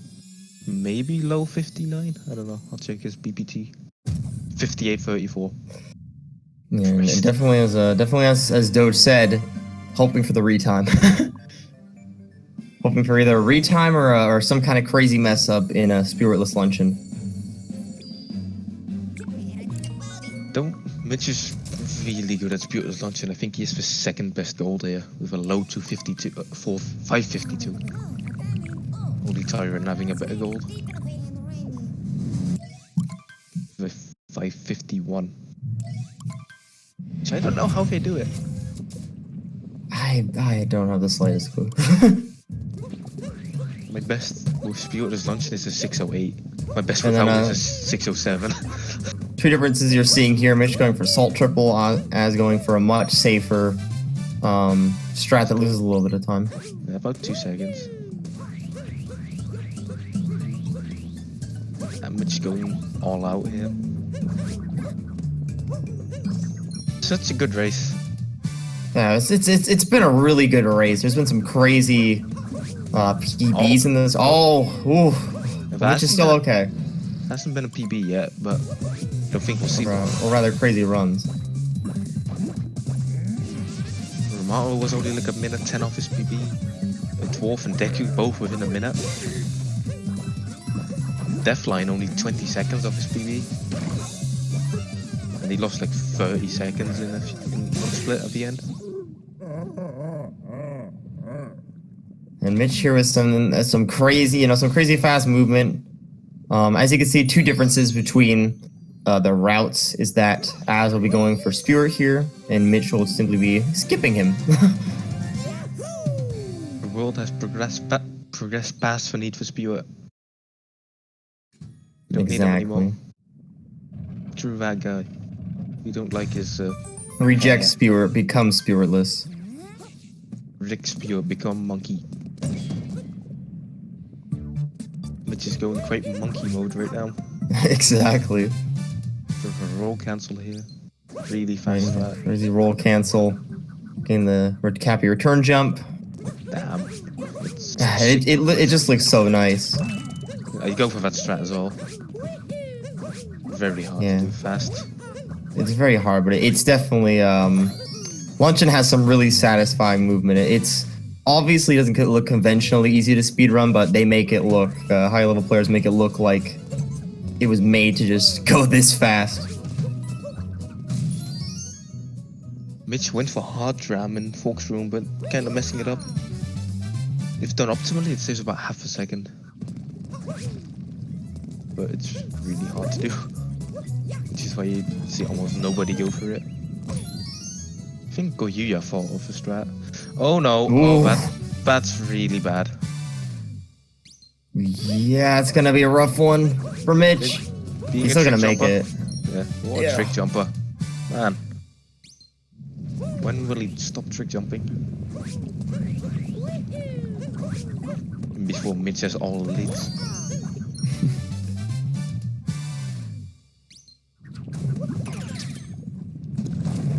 Really fast moving there, damn. As you can tell, he's getting both turnips here, throwing them in. Making it look really easy. Spatters to yeah, I'm not gonna say the name of the jump, but a really hot trick jump right here. And like it just shows you, because Az just had a really good forks there, but Mitch did it a little bit faster, and that just shows you how insane it gets to the top level. All those little micro optimizations really start adding up. He's buying another moon here while Az goes to get cheese. Wake up Cheese 05. Who almost joined this tourney as well, but Oh my god. he said he wanted to focus more on 120 and then he got world record, so I don't blame him. Yeah, no, I don't blame it at all. It makes sense. Okay, now Mitch is gonna do an actual trick jump. Does he go for a rainbow spin skip? Oh my god, he does. Oh. Yeah, narrowly getting those blocks there. It's a very hard jump to do fast.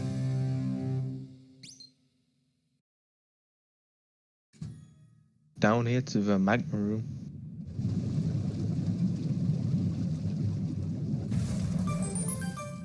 Yeah, this one, it's quite fun to watch someone speedrun it.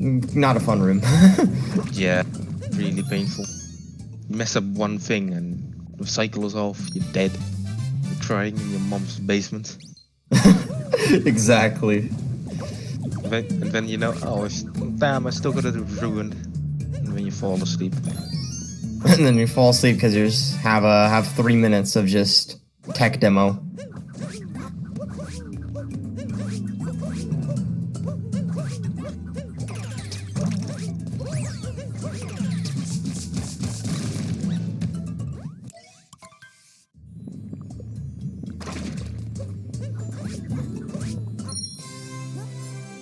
And looks like Meg's again. Mitch will be leaving.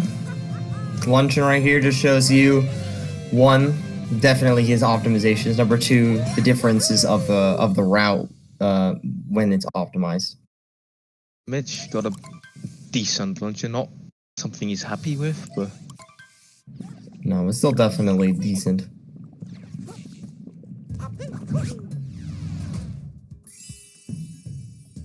yeah, we should switch the audio to Mitch. I'll get on that. Yeah. Mitch. Oh, using Mitch audio.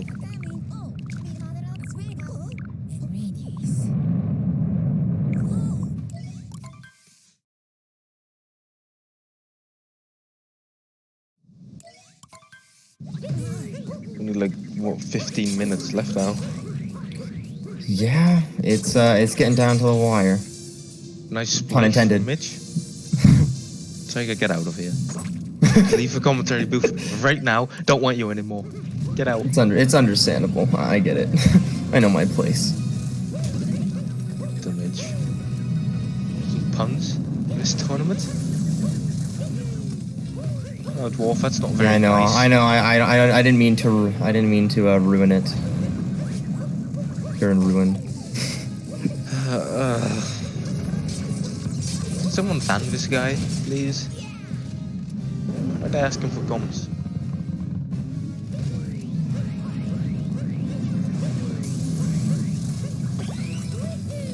But as trying to make his run Val by getting the toad hint dart and ends up missing it. Truly a sad thing. Okay, we don't have to DQ as quite yet. We're actually pretty close still. Az's PM is not the fastest, while Mitch is insane at PM. Some of the best goals out there. Imagine falling off mech. I hope I fall off now. Mitch about to fall off mech. It's gonna fall off mech in ruin. Obviously. I did fall off mech today. It felt really bad. As just chilling with Toad, having a good time, just vibing. Of course. What else would you do with Toad except just vibe? And as you can see, time difference demonstrates itself as having to do another one of Dragon. I have to sit here in this tech demo for longer. Sag. Again, this part of the run is a different type of hell. It's just you want to fall asleep doing it, but you can't because then you'll die and lose like 5 minutes. Rather than being like the 9th circle, it's like the first one where it's just limbo. You have to do the same thing 3 times, and it's extremely boring. Then you get to luncheon, which is this 15th circle. Oh god, yeah. That's for past luncheon now. Well, Mitch going for more sweaty tryhard strats. Wow, what a tryhard. Does he want world record or something? Kind of weird. Got a 313 ruined. Yeah, my lord.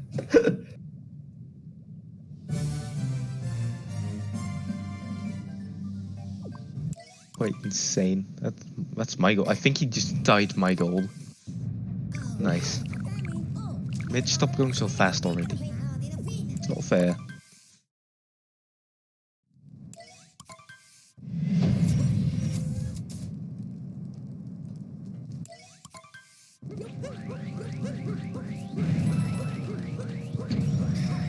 But now we're here in Bowser's, which is always a fun time.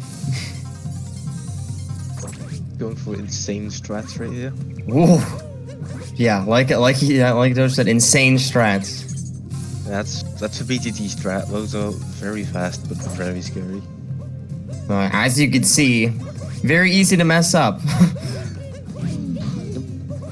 He died there on that world record base once. Which is very sad. But I think then he got another world record the next day, so it doesn't really matter. Yeah, doesn't end up mattering in the end. But as you can see, Az going for bird drown. I haven't seen that in ages.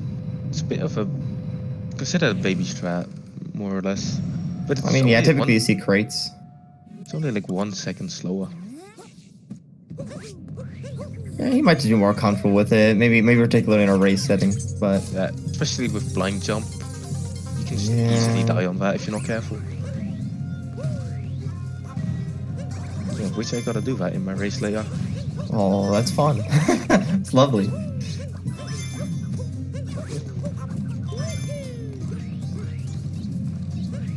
Kinda terrified, not gonna lie. Mitch making shards look extremely easy when that strat is it's not. Yeah, that strat, it took me like a solid week to learn, and I'm still not consistent at it.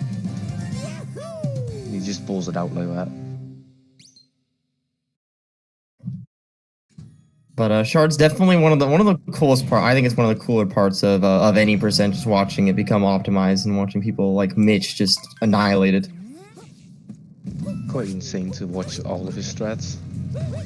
Ooh, as taking a safe extra cap throw up top. Taking a bonk.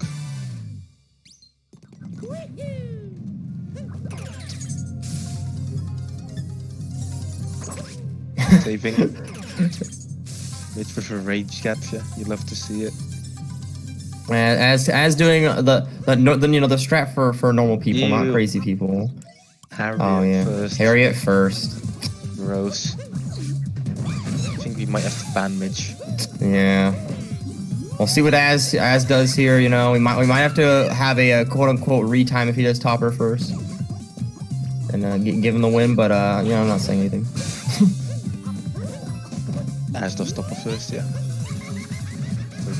Man of culture. True. Harriet first is just cheating. Doesn't do anything. The topper first makes taking the capture. Taking a capture of Harriet's death. I mean, it's something we all like to see. I'm not gonna lie, though. Except you like to see her die after top up. Yeah, I do prefer that in that order. As being a true man of culture here. Mitch going for more sweaty tryhard strats.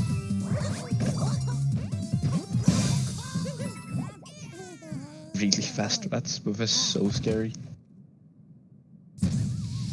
And that's taking a lot more of a normal approach to Topper.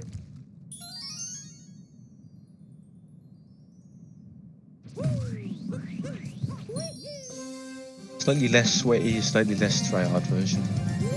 Exactly.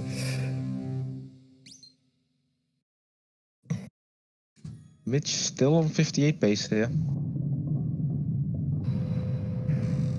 Yeah, and after this, the only real distinction you should probably see is going to be that Mitch will be getting crates.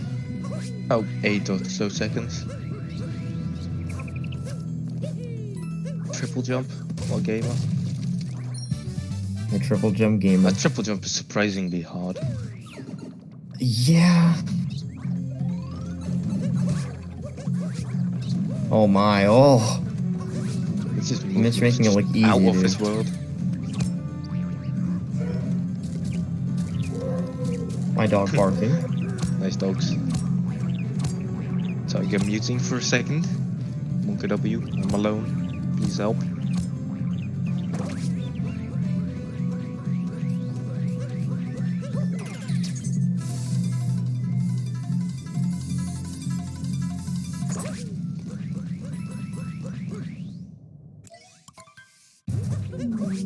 Mitch to mech here. Good. Nice. Oh, top required. Perfect. That's big.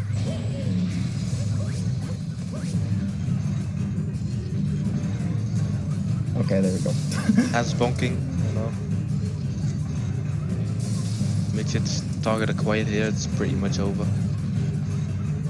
But you never know. Moon could go really badly. Especially since he does a one wall jump skip. And Mitch doing the try hard sweaty strats, getting it, and making it look easy. So Mitch is going to be out of here and going to Moon for the final stretch of the race.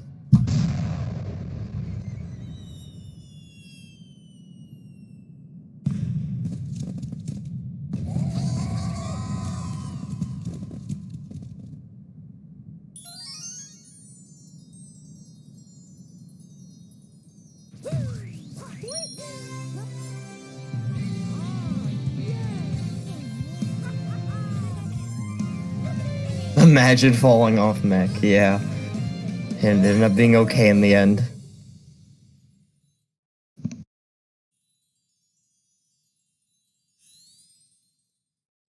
Yeah, it would have been pretty funny, but, you know, it definitely would have been funny. It wouldn't have been funny for Mitch in the end.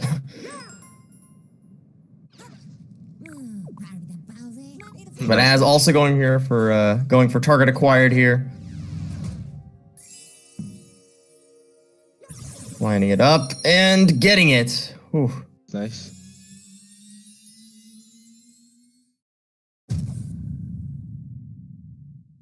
And both players are going to be done with Bowser Kingdom. Mitch making his way to Moon with quite the lead. He would need quite the insane mess up. Just mess up 2D. Easy. I think Mitch almost golded the mech. Yeah, almost.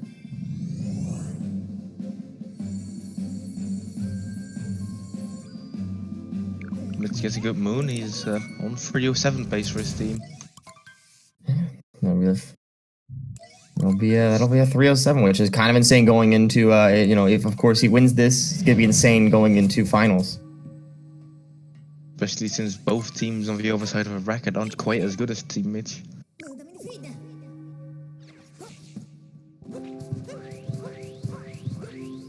Either way, Team Ramato heading into probably the bronze match here.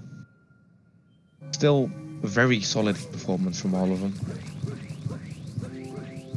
Oh, no, exactly. It's been obviously an insane tourney. So many good players here. So many good players, so many insane matches. Till we're done. It's gonna be almost 300 no reset runs done in this tournament. Jesus. I don't like that. Yeah. I think Mitch. Oh. How did he? What? How did he make that? You know, that's just Mitch magic. Yeah, makes sense. But obviously going for the one wall jump moon skip. Something you see at this level. Just some crazy stuff you see at this level. It's a really, really hard strat. So don't just do it. It requires a lot. No, not at all. Oh, it's hot movement there.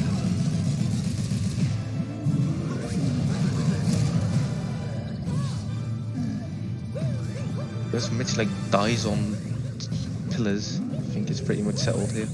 No, it's pretty much something else he dies on pillars or 2D or something. You know, he something he would not really die on ever. Mitch, he's done moon hundreds, if not thousands of times at this point. Yeah. 5 or 1 gold, I believe. Ooh, as taking a bonk. You know, we'll see a much more normal moon skip here, which is a pretty easy strat in comparison. Oh, a dive all the way back down. Almost died. But he's still up there.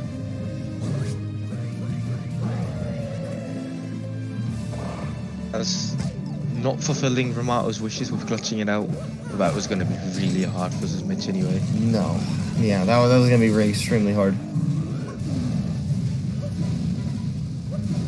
I think Mitch is about to get the first 307 in Sandbox any percent ever. That's within 10 minutes of a theoretical world record.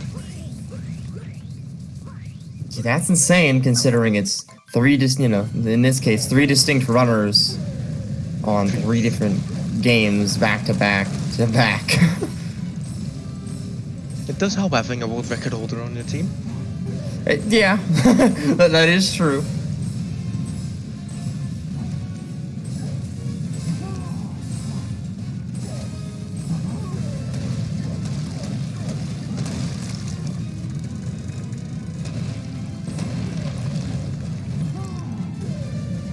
I was about to say, without that triple, I was like, he better not. I did mess that up today and it felt really bad. Oh, what a 2D skip. Yeah, it made it look easy. That one as well. Yeah, that as well. 58 pace here. Yeah, just you know, just a very easy 58. Mitch also has the best SMO time of the tourney so far. I think he got like a 58.26 or so in a race without DSS. In a race without DSS, mind you, and he also it's funny to think he messed up he's going for fast down skip, obviously, that he messed it up at the very beginning. He didn't even do fast down skip this time. It still gets a casual 58. What do you expect from him? I expect this.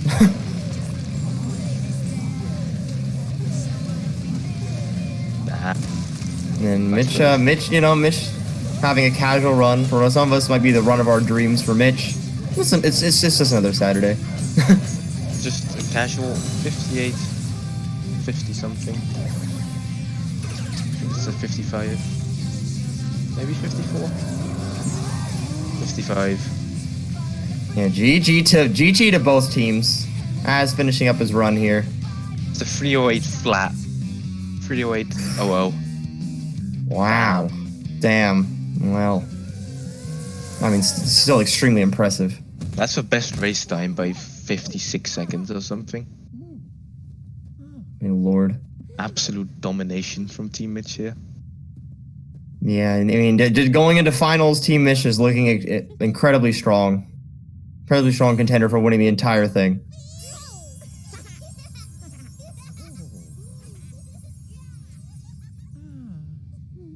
But it's coming out here with a very respectable 102. Nothing to complain about at all. Nothing to complain about in a race, not at all. Especially when you have a one-on-one. This has been really close to 100 recently, though. We'll get it very soon. Of course, Az is still an insane player himself. I mean, he's still a top SMO player. Gotta give him props. He's in top 50 as well. 50th exactly, even. Yeah, top 50th. There's, I mean, you look on the leaderboard. There's 1,000 something players. That's over 2,500 even. Jesus. 40th. It used to be 27th. I'm so washed up. Yeah, I mean, what can you do? You still did your best, and that's all that matters in the end. And as, do you want interviews or what? Or Dwarf, Deathline, anyone? Again, as here at the respectable 102. Insane race from both teams. Congratulations on Team Mitch moving their way to, or team name, Mitch's team, moving on to finals. And GG's to Az's team on Unclog the mental block. For an insane race and for an amazing performance. Hopefully we'll get some interviews in here in a second.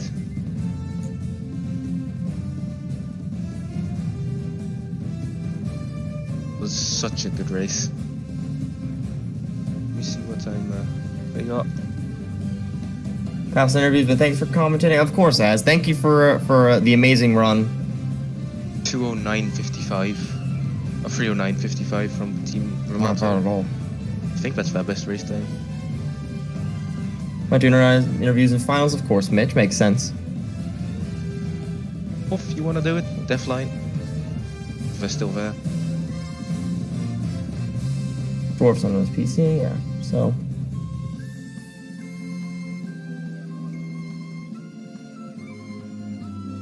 What a race. That's such a good way to start off for semi-finals. Exactly. That 308 flat and an amazing race that went back and forth, of course, ending in Mitch able to take the lead in a Seaside. But Team Ramato's not done yet. There's still the bronze match. And still have the bronze match coming. They could still win that, so definitely not out of the tournament overall. And still, just any team that makes it a semi-finals, impressive performance. Team Mitch now in the finals with the most insane performance we have seen yet.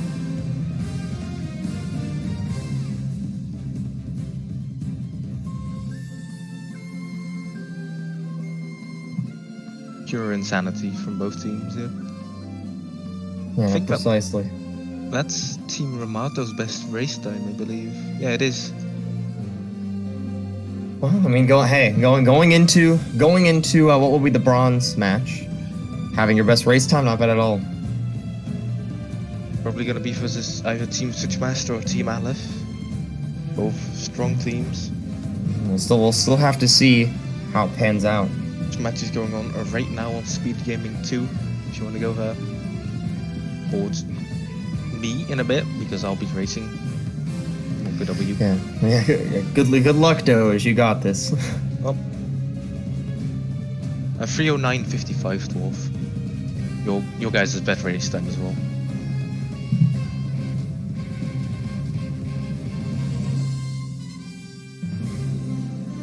Are you done, Tiger? Yeah, I guess we'll be signing off from here. GG's to both teams again. Yeah, GG's to both teams. The 309 with a high 102 is insane. Thank you so much for playing my game. See you, everyone. See you in See you, everyone. finals. Have a good one. See you in the finals.